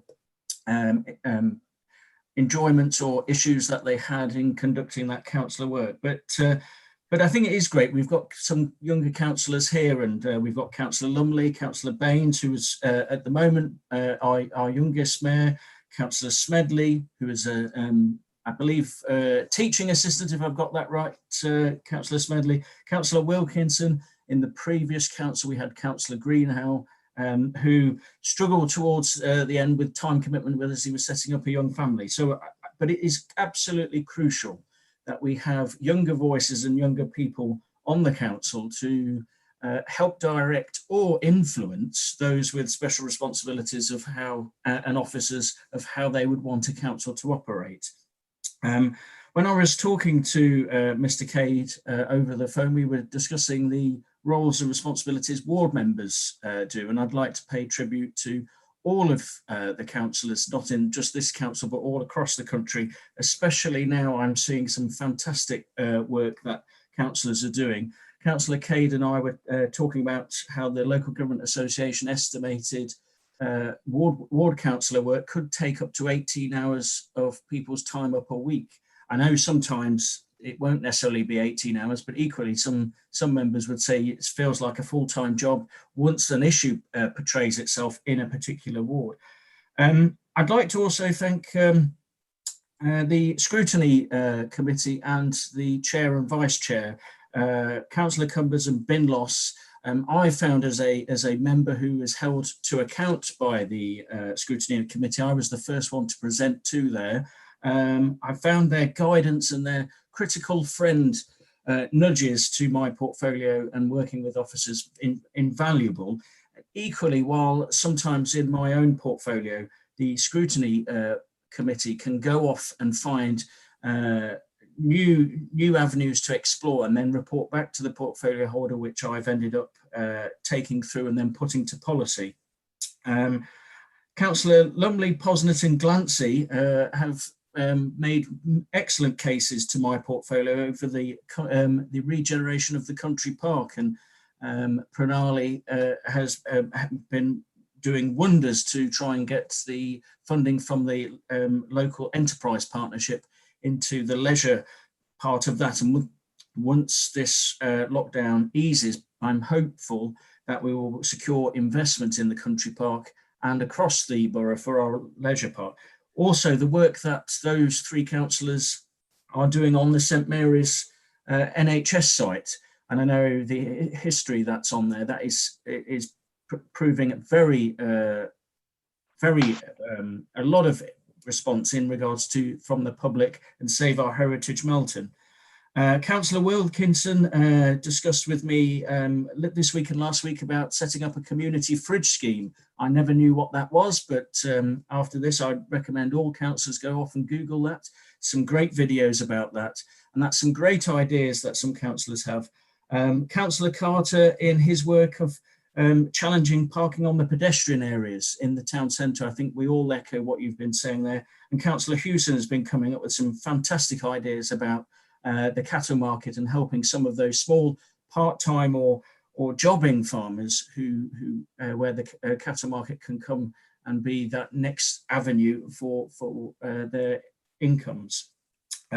Just before I finish as well is in terms of my own portfolio and what a lot of members have either presented to me, but also the members of the public with social media, is I've been speaking to a number of employers and employees about the coronavirus jobs retention scheme, trying to get as many people onto that. And I know a lot of employers didn't realise all the options that were available to them. Indeed, just before I logged on to this, I was speaking to a very large Melton employer, and we are hopeful that they will be putting on their employees onto the jobs retention scheme over making redundancies. And most of those who've written into either me or the councillors in front of me have been very young people as well. So that money will be very important to them. And the business grants and the discretionary business grant funding, we haven't decided that yet. It's going to take some time, and equally that's going to take a lot of time to get that right for our businesses. So input is there.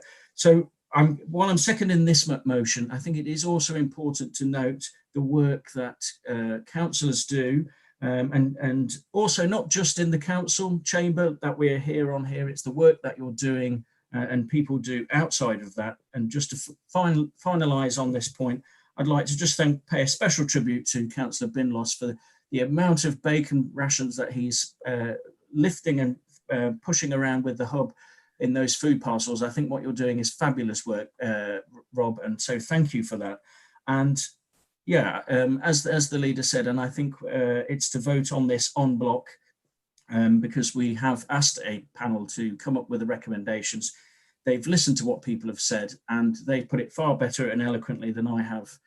But that's what I think some of us as councillors have done here in Melton. Thank you.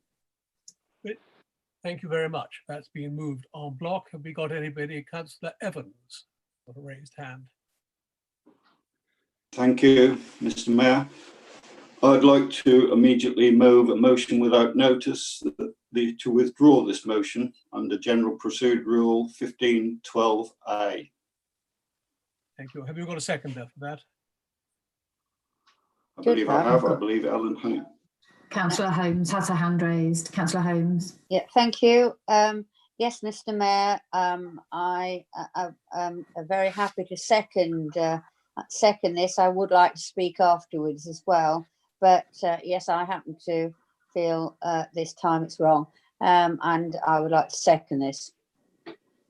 Back to Democratic Services. Could you let me know who else wants to speak? Natasha? Yes, we have Councillor Orson. Councillor Orson. Could I just speak at this point in time? Yes, by all means. Yes, let's go to Councillor Evans first, and then we'll go to Councillor Orson afterwards. Yeah. Yeah. Obviously, this is always a tricky time because we're actually talking about wages or allowances that we get ourselves. I always feel uncomfortable in this. But for obvious reasons, I feel incredibly uncomfortable at this present time. We're talking about hundreds of thousands of people losing their jobs, not knowing where their money's coming from. We have people scared for their lives. And here we are, as a council, voting for a pay increase. We just clapped. What were we clapping for? We weren't clapping for ourselves. We were clapping for nurses, all those people who are fighting this and trying to do a job. I don't believe the residents of Melton will understand what we are doing at the moment. Councillor Lee Higgins did not talk in any sense about the actual membership allowance there. All he kept doing about, and I know we do a good job, but we, unlike the nurses, the refuge people, the postmen, are not vital at this point in time. And I, as I am a politician, cannot stomach us voting for this recommendation. And that's why I want this motion withdrawn, please. Thank you, Mayor. Thank you very much. We got anybody else speaking on this motion? We have Councillor Orson with his hand raised, and then we have Councillor Chandler, Holmes and Carter. Fine, we'll take them in that order. Councillor Orson. Yeah, thank you very much, Mr. Mayor. I take note of what Councillor Evans has said. In every single independent remuneration panel report, it never seems to be the right time somehow, actually. But sometimes you have to take decisions. Sadly, I don't think Councillor Evans has quite grasped. This isn't about reviewing a chairman of last year to a new chairman this year. It is a recognition that there is a change of council going on here. There is cabinet members now who are doing far more than what a chairman was. There is a recognition that those cabinet members and the leader is also open to far more scrutiny and accountability. And that's what this report is all about. It's a different system. We did order this review 12 months ago, all of us. We paid money for it, and Mr. Cade has done a very professional review. I also have to point out in Mr. Cade's review, he went to a number, Democratic Services got reports from many, many other councils for comparables. For instance, if you went to Northwest as a leader, I think Councillor Higgins will bear me out. I think a leader there gets 20,000 or more than 20,000 plus the basic allowance. So we are way under other councils. That's all I have to say, but I will be voting against Councillor Evans' proposal. Thank you very much. Councillor Holmes. Thank you, Mr. Mayor. Yes, I did want to say, I don't know why, I'm not really laughing about this, but probably I am, that Mr. Cade and I don't ever seem to agree. But anyway, there we are. My feeling, and I did actually say to the panel, I did a telephone call because I was hopping at the time and couldn't get in because I just had a hip operation, but it didn't make me feel any less keen on what I was going to say. I have always believed that everybody should have the opportunity to be a councillor, everybody.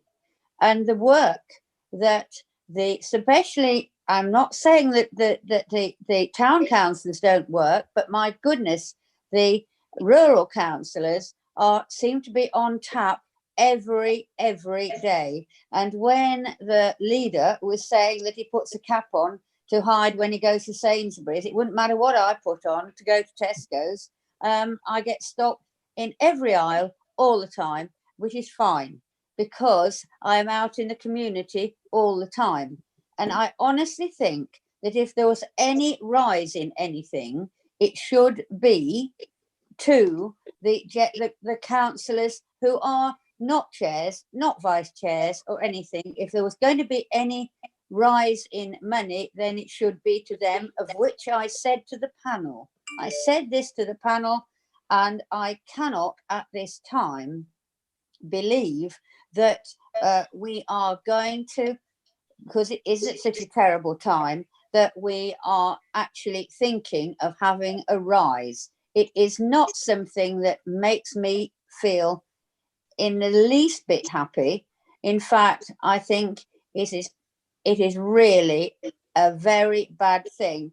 I can't say more about this than that. I just think it is the worst possible time and the worst possible thing at this time. Thank you.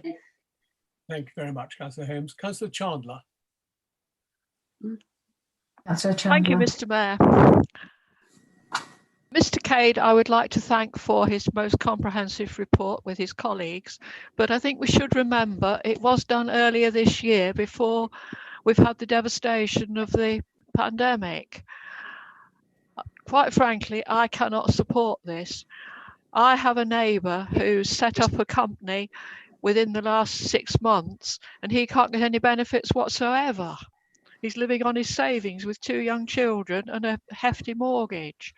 And I think we've got to think of the general situation in the country.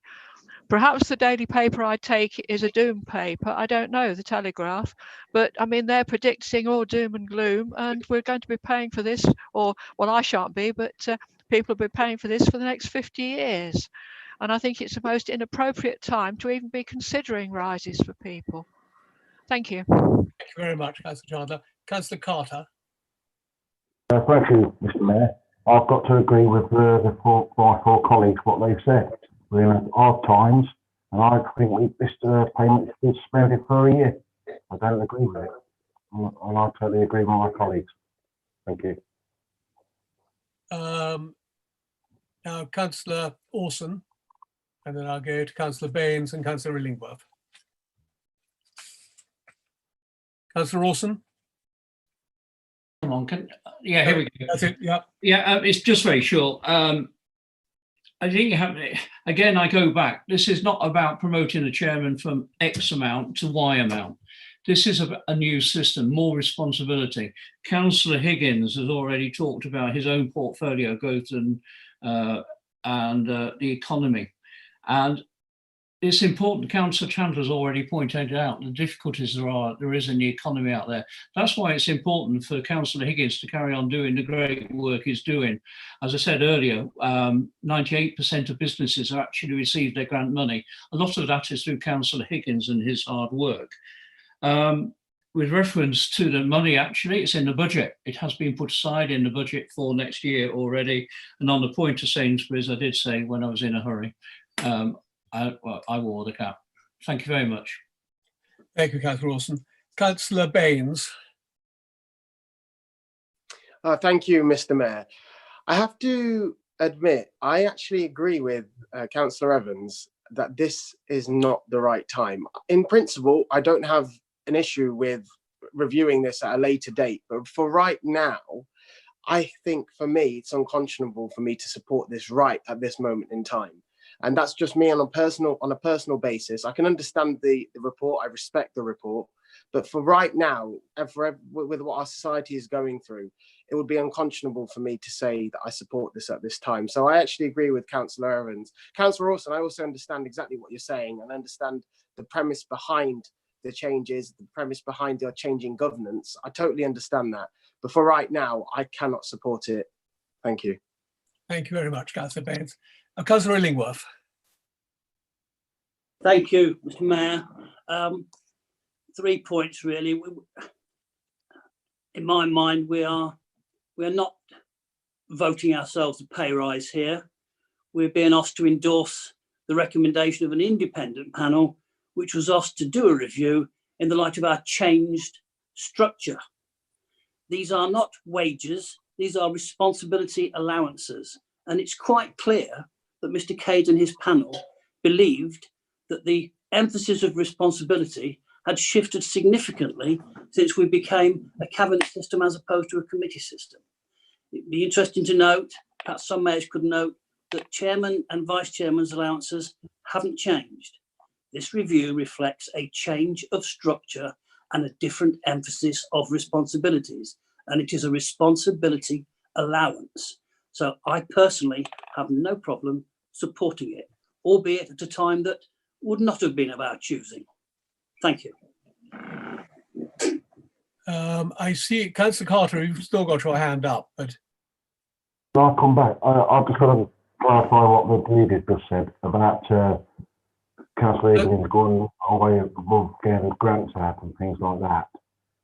Don't you think, Mr. Leader, at this time as we're going on, we're all going an extra mile to do what we can for the community, the situation where we are. I'm going above my means, got vulnerable people and that. It's not just the cabinet what's doing extra.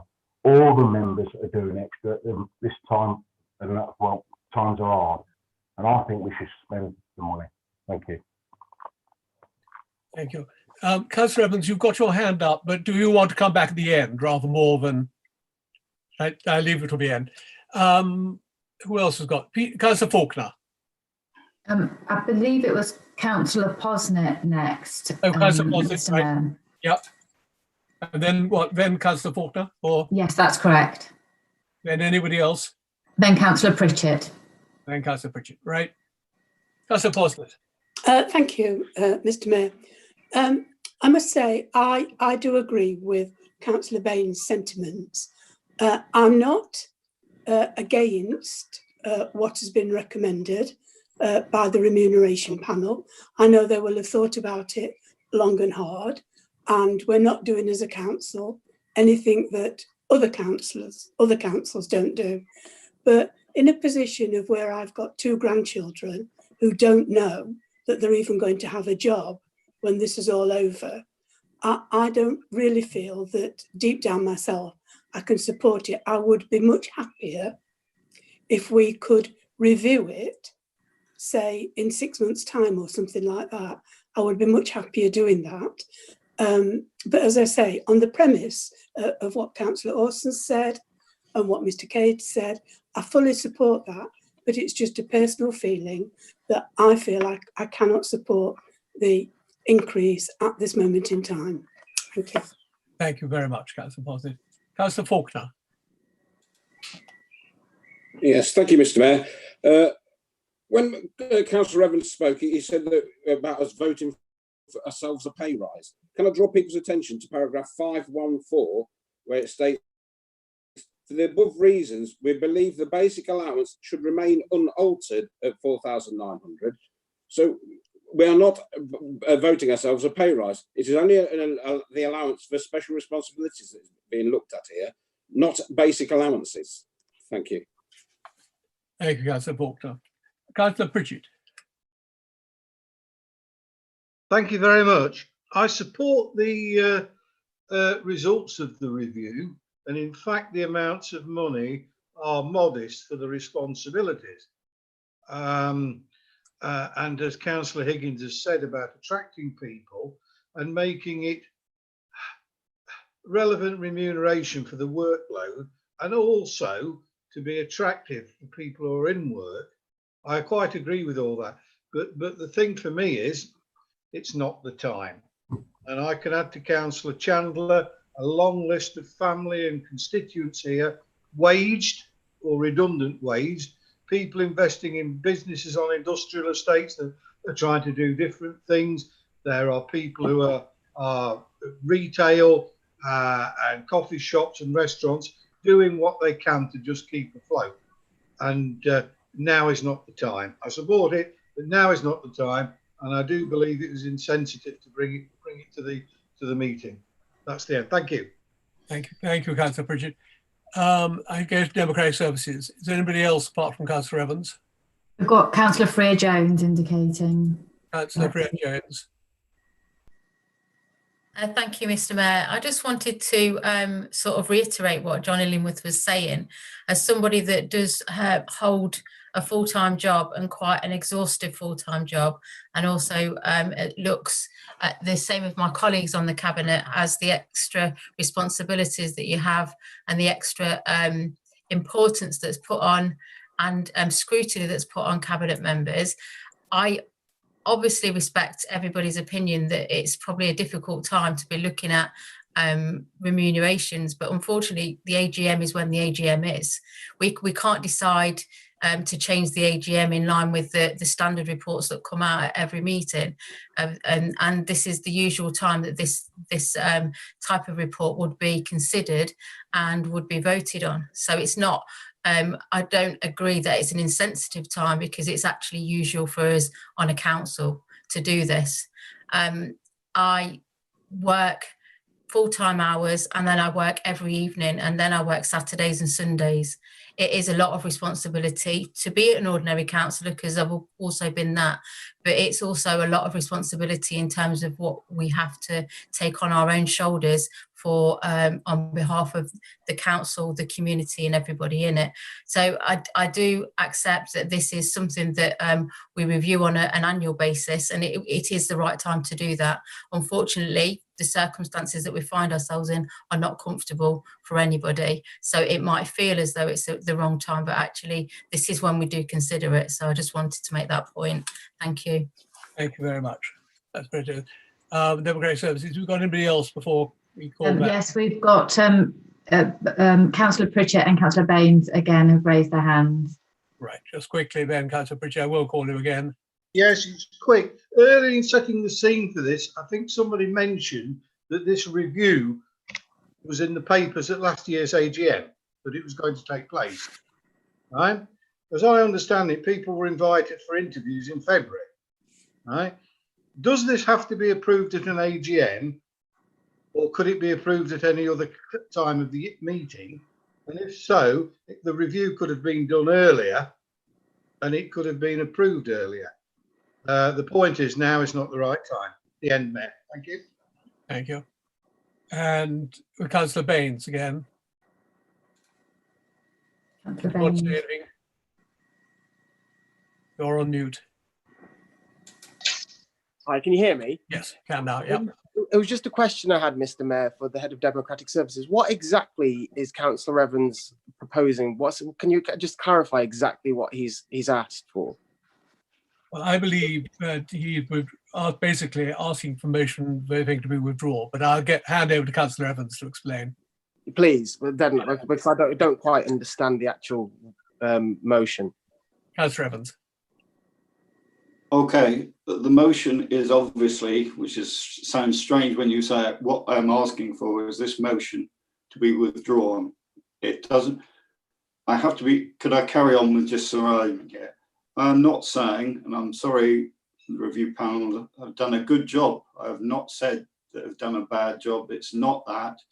My motion is to take this recommendation off the AGM, and when we're in a better situation, hopefully, we can reconsider this, but now is not the right time. And if you go out there and speak to any of your residents, they will be shocked to hear, and I know it's an allowance, some of the members, and yes, it's not the basic allowance, but some of the members here will be getting something like a 20 or 30% increase in their allowance.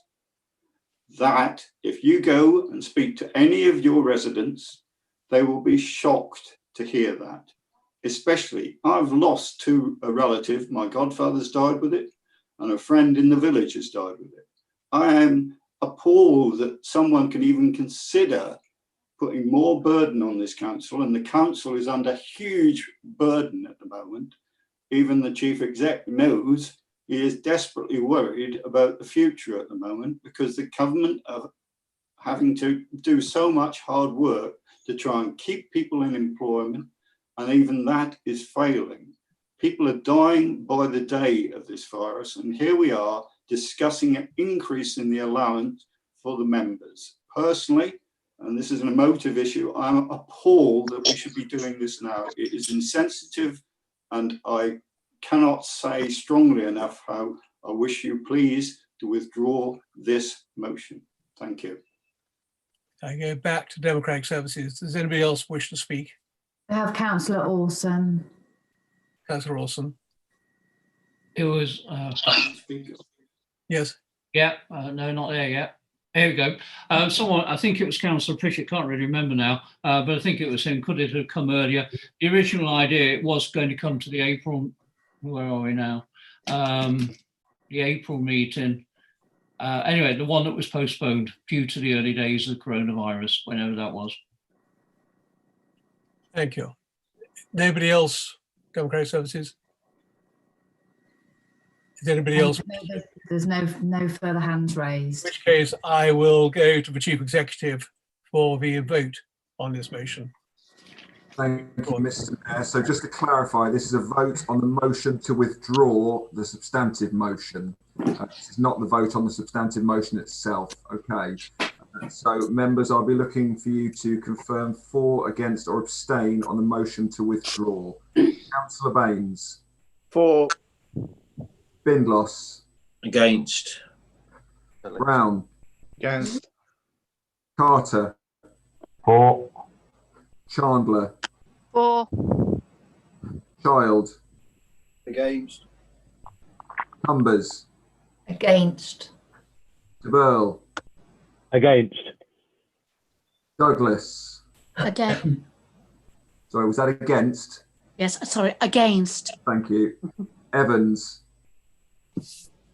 For. Faulkner. Against. Fisher. Against. Freya Jones. Against. Glancy. Against. Graham. Against. Hewson. For. Higgins. Against. Holmes. For. Illingworth. Against. Lumley. Against. Orson. Against. Pearson. Against. Posnett. Sorry, abstain. Pritchett. For. Smedley. Against. Deadman. Abstain. Wilkinson. Against. And Wood. For. Mr. Mayor, just bear with me a moment, please.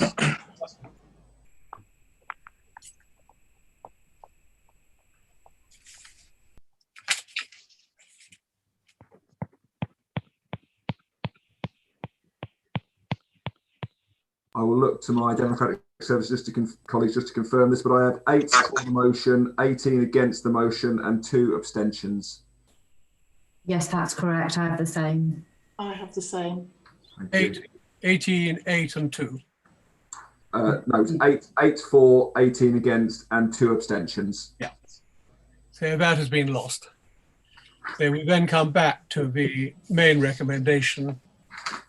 Has anybody got anything to say on that? We have Councillor Orson and Councillor Evans with their hands raised. Fine. Councillor Evans, we come to you first. Thank you, Mr. Mayor. I will ask for a recorded vote on this, please. Thank you. I know that seems a bit strange doing this with Zoom, but I want it actually on the minutes of the agenda. That is fine. Councillor Orson. And I have a seconder, and I need 2 people, and I have a seconder and a third, I believe, in Elaine Holmes and Steve Carter. Thank you. Could they both just confirm? I have. Councillor Holmes? Yeah, and Councillor Carter. yeah. So we can have a name vote. Councillor Orson.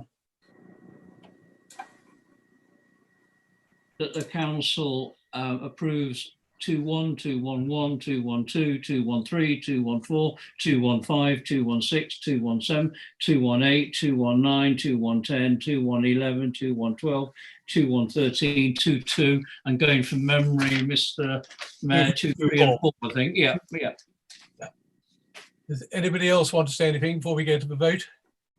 Can I have a seconder, please, Mr. Mayor? It has already been seconded. I mean, it hasn't did it, but anyway, Substantive motion. Get the deputy leader seconded again, just in case. Yep. Yes. So the deputy leader has seconded it. And so Democratic Services. Does anybody else want to speak? Yes. So we have Councillor Holmes and Councillor Evans with their hands raised. Right, Councillor Holmes. Oh, I was going to let Councillor Evans go first, but because he's the leader now. Anyway. No, you go first, Elaine. All right. I am just incredibly sad. We have people watching us. I don't know what they'll think about tonight's meeting, but we have people watching us. I have a clear conscience because I work as hard as I possibly can and have done for many years. And quite frankly, I think this is the most retrograde step that we have made for a very long time. I'm not saying that sometimes people need to be paid more, but at this time, it is absolutely wrong and it will never make me feel any better. And I'm just very sorry for the people that might not have jobs to go to afterwards, including one of my granddaughters. Thank you. Okay, Councillor Evans. Thank you, Mr. Mayor. I can only summarise up this vote by saying it's probably, and I've had about 25 or 30 years of politics.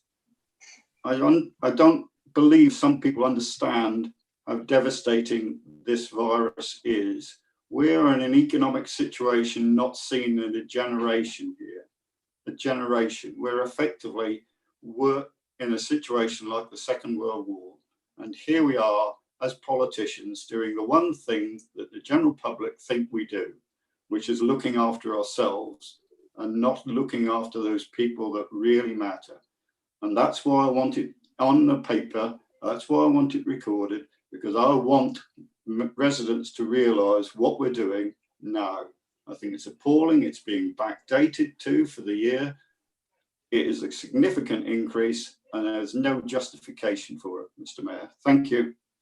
Thank you very much. Anybody else want to speak? We have Councillor Orson and Councillor Freer-Jones. Right, Councillor Orson first. Again, just have to remind, as Councillor Illingworth has very well said, Councillor Freer-Jones has very well said, this is for new roles. It is not for the old roles being given a pay rise. This is for extra visibility, extra responsibility, etc. I'm very happy after Councillor Freer-Jones has spoken to move to the vote. There's not a lot more to be said, Mr. Mayor. Thank you. Councillor Freer-Jones. Thank you, Mr. Mayor. I just wanted to make a point. Really, we're all in charge of our own expenses. So it's up to us all. If we feel strongly that we shouldn't be receiving money for what we're doing, or we shouldn't be receiving as much money for what we're doing, then it's our own, up to ourselves to then say, actually, I think in these times, I will make a change to the allowances that I'm being given. Also, people are putting in extra expenses that I know about, claiming petrol allowance and things like that. And from one of my colleagues today, I consider some councillors are claiming an extra up to £1,000, £1,500 a year, which isn't obviously seen in the allowances. So realistically, we're all in charge of our own expenses. And as was pointed out right in the early stages, that if we want to reject the rise that we're given, if we want to reject any of the allowances that we're given, then it's our choice to do that. So I just wanted to make that clear, that we all can do what we want and we can all help our communities the best way possible. And if people are minded to do so, then, you know, we're all free to do that. Thank you. Thank you. I think Councillor Pritchett has raised his hand. Yes, we've got Councillor Cumbers and Councillor Pritchett as well. I believe Councillor Cumbers may have been first. Right, Councillor Cumbers first, then Councillor Pritchett. Thank you, Mr. Mayor. Yes, just to add, really, I know how hard cabinet members have worked, and I know how hard most of scrutiny has worked. And I don't doubt that when we go into recovery, and that really sort of I think is sort of starting now, that we all in the cabinet and scrutiny, we're going to have to work harder than we ever have done. I don't doubt, I know I have felt sometimes that I've got this as a full-time job, and I know members of the cabinet sometimes think that they've got a full-time job. And for a full-time job, it's not a great deal of money. But I do know that part of the recovery is being more work for the council, sort of job creation and helping create new businesses, all sorts of stuff. And yeah, and we've all been affected one way or other. I don't know anybody who's not been affected by this, by our family, by our friends. And we know people who've lost jobs and their futures are bleak. And it's very, very sad for so many people. But a lot of thought has been gone into this. And I do not think that this is unearned. And I think in future it'll be earned well. Thank you. Thank you very much. Okay. Councillor Cumbers. Councillor Pritchett. Councillor Pritchett has now put his hand down again. In which case, Councillor Glancy, I see, has got her hand up. Shall we go to Councillor Glancy? Councillor Glancy. Thank you. Yes, we asked for this review and we have the outcome in front of us, making various recommendations. The timing is not the best, and I do have misgivings about it, but members are free to reject, as Councillor Freer-Jones said. It is an allowance payable should individual members wish to claim it. It is an SRA allowance which is set within our terms and conditions of being a councillor. If you want to claim it, you can. If you don't want to claim it, leave it where it is. But it is a very difficult situation, and if our conscience believes that we shouldn't be having it, then please do not claim it. But we are where we are, and we have to see this through. We asked for the review, and if we disregard the review, there was little point in undertaking it in the first instance. So I would just encourage members to follow their own conscience on this one. Thank you. Thank you. I do want to wind this up pretty quickly. Yeah. But Mr. Mayor, we do have Councillor Pritchett is now indicating that he wants to speak. Right.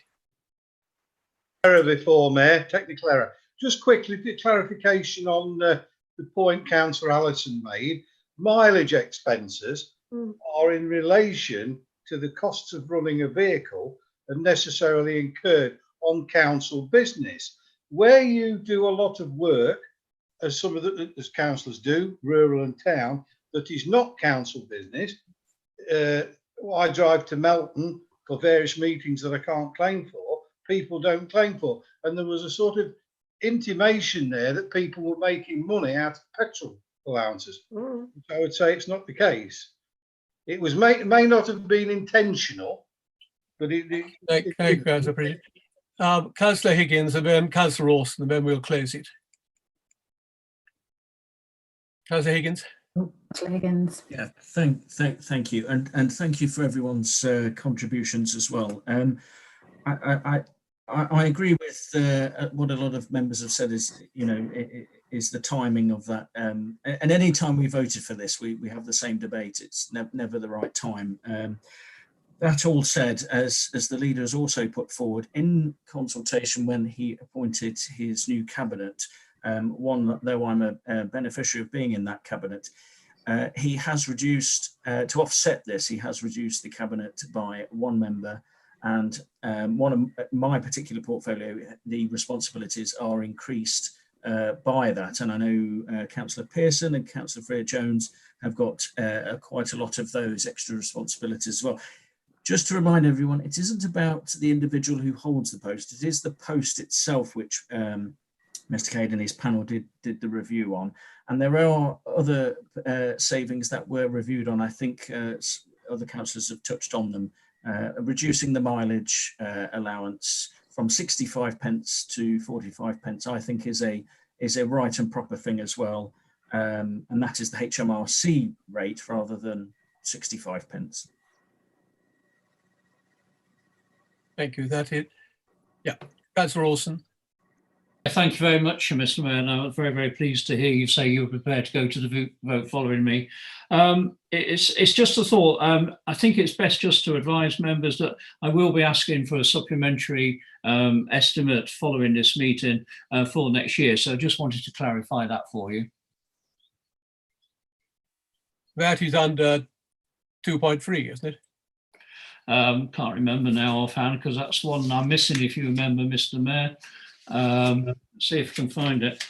Perhaps officers can butt in. I think what people are slightly worried about is if it's in the budget, why are we looking for a supplementary estimate of £13,060? Yeah, and that's what I've been advised anyway, Mr. Mayor. I'm just looking, I'm really struggling to find. Mr. Mayor, I can confirm that it is in those recommendations, a supplementary estimate is required. It is, okay then, thank you. Didn't I hear the leader say that this was already in the budget? Was that Adele just spoke then? Yes, I can confirm, Mr. Mayor, that it isn't in the budget for 2020-21, so there will be a supplementary estimate needed. And that is within the recommendations of the report. Because if I heard the leader correctly at the beginning, he said it was in the budget. I think I may have said that, Mr. No, I'm leader, you're Mr. Mayor. Mr. Mayor, but I retract that because I've been offered advice and so therefore I'm making it clear. So we are en masse, we're actually approving a supplementary estimate of 13,060, which wasn't in the budget, which we passed a couple of months ago. Well, you heard Adele's advice anyway. That's it. I'm just clarifying it for everybody's point of view. Right, in which case I'll go back to the Chief Executive. Councillor Graham, can I just draw to your attention that we've got the Director for Finance, we've got Dawn Garton on the Section 151 officer with her hand raised as well. I don't know if you wanted to go to her. Yeah, absolutely, I can't see her, but by all means, that's Yeah, yes, thank you, Mr. Mayor. Just to clarify that actually there's 2.2 and 2.3, there's two recommendations for supplementary estimates. The first one, 2.2, is 11,410, which is for the backdating, the cost of backdating the proposals. And the second supplementary estimate at 2.3 is 13,060, and that's for the cost of the proposals in 2020-21. So two supplementary estimate requests. So just for clarification, that's £24,000 that wasn't in the budget, which we're asking to be found from elsewhere. That is correct. Thank you. And I look at Democratic Services. Anybody else? Yes, Mr. Mayor, we've got we have Councillor Orson and Councillor Carter with their hands raised. Sorry, Mr. Mayor. No. So just Councillor Carter. Councillor Carter, very quickly before we go to the vote. Yes. Before about the cabinet members, it's your choice to be in the cabinet. If you want to do that job, it's your choice. And you don't have to be in the cabinet. That's all I want to say. Thank you. Thank you. Right, I'll now hand over to Chief Executive for the vote, which is a named vote. Thank you, Mr. Mayor. As you say, this is the vote on the substantive motion recommendations 2.1, 2.2, 2.3 and 2.4. So members, can you confirm whether you are for, against or abstain, please? Councillor Baines. Abstain. Councillor Bindloss. For. Brown. For. Carter. Against. Sorry, Councillor Carter. Against, sorry. Sorry, Councillor Carter, I'm struggling to hear you. Against. Against, thank you. Councillor Chandler. Against. Child. For. Cumbers. For. De Burl. For. Douglas, For. Evans, Against. Faulkner, For. Fisher, For. Freer Jones, For. Glancy, For. Graham, Abstain. Houston, Against. Higgins, For. Holmes, Against. Illingworth, For. Lumley, For. Orson, For. Pearson. Pearson. Thank you, Councillor Pearson. Thank you. Posnett, Abstain. Pritchett, Against. Smedley, For. Steadman, Abstain. Wilkinson, For. Wood. Councillor Wood. Against. Thank you. Just bear with me, Mr. Mayor. Right.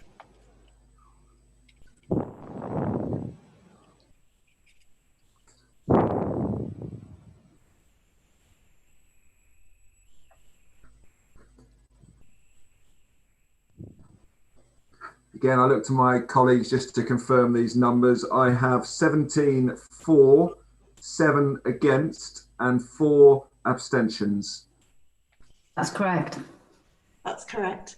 In which case that motion has been carried. And that concludes the AGM. Thank you all very much for your attendance. Councillor Graham, can I just, Councillor Holmes and Councillor Alston both have their hands raised before you close the meeting. Right. Let's take Councillor Holmes first. Thank you, Mr. Mayor. I think you have done a very good job at this very difficult meeting. But what I would like to say that as it is backdated, that people's money is backdated to the beginning of the year, I think it hasn't it, or not? Yes, 1919, yeah, 2019. Sorry, that they actually donate that money to our health service. I think we all should be doing that, because if they can't manage without what they haven't had, I think it's a poor do. Thank you. Thank you very much for that idea, Councillor Holmes. Councillor Orson. Totally on a different subject, and thank you, Mr. Mayor, for chairing the meeting so well. It's been a difficult meeting for everyone concerned, and I think it's gone incredibly well. So thanks as well as to yourself, to Natasha, who's I can just see sitting there, for organising us all so well. Thank you to Adele, the monitoring officer, for advising us so well, and thank you for the silent strength of the chief executive marshalling us, and also thank you to Sarah as well. I can see also studiously looking at the screen, noting it all, and I'm sure recording the votes for Councillor Evans. But this is just for information, Mr. Mayor. One thing that we picked up on the internet last night in a magazine or a website called constructionenquirer.com. And it was about the successes of various construction companies taking on contracts. And right at the bottom was this very short sentence. And it says that Galliford Try also took on a 63.5 million job for the A606 Melton Mowbray Distributor Road. So that is nothing short of good news. It shows that the County Council's on stream for making a start on the Distributor Road North and East next year. And I, like I say, I'm over the moon with that news. It hasn't been officially announced by the County Council. It was tweeted a bit last night. The County Council haven't responded, but obviously for it to make if it's a magazine or a website like that, and I thought it's a national job. Nick Rennie has rang me up from the Melton Times, and he's also found it on the internet.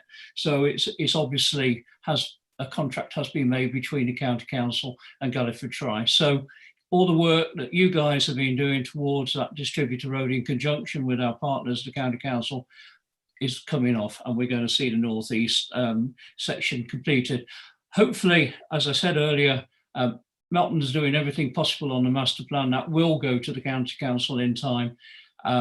Melton Council will have no conscience whatsoever. That is a document the County Council will be able to work with to submit to their already accepted bid under the HIF. So fingers crossed the County Council will do that. And we can then also plan for Melton South. And it'll be like a dream come true for all of us, I think. So thank you very much, Mr. Mayor, for being so patient. I should have declared as soon as we started speaking about Northern Distributor a pecuniary interest because of my interest with John Sedley. But I'm very pleased from their point of view that work has started on it. Thank you. Yeah. Right. So with that, Mr. Mayor, can I Yes. just congratulate you on carrying on with the John Smedley Trust for another year as well? well, it's it's one of those really good charities that I enjoy working for. So thank you. I look at the Chief Executive. Is that we done everything complete and you're happy? Yes, thank you. Thank you, Mr. Mayor. Yes, thank you. Thank you. Well, thank you all very much for your attendance and good night.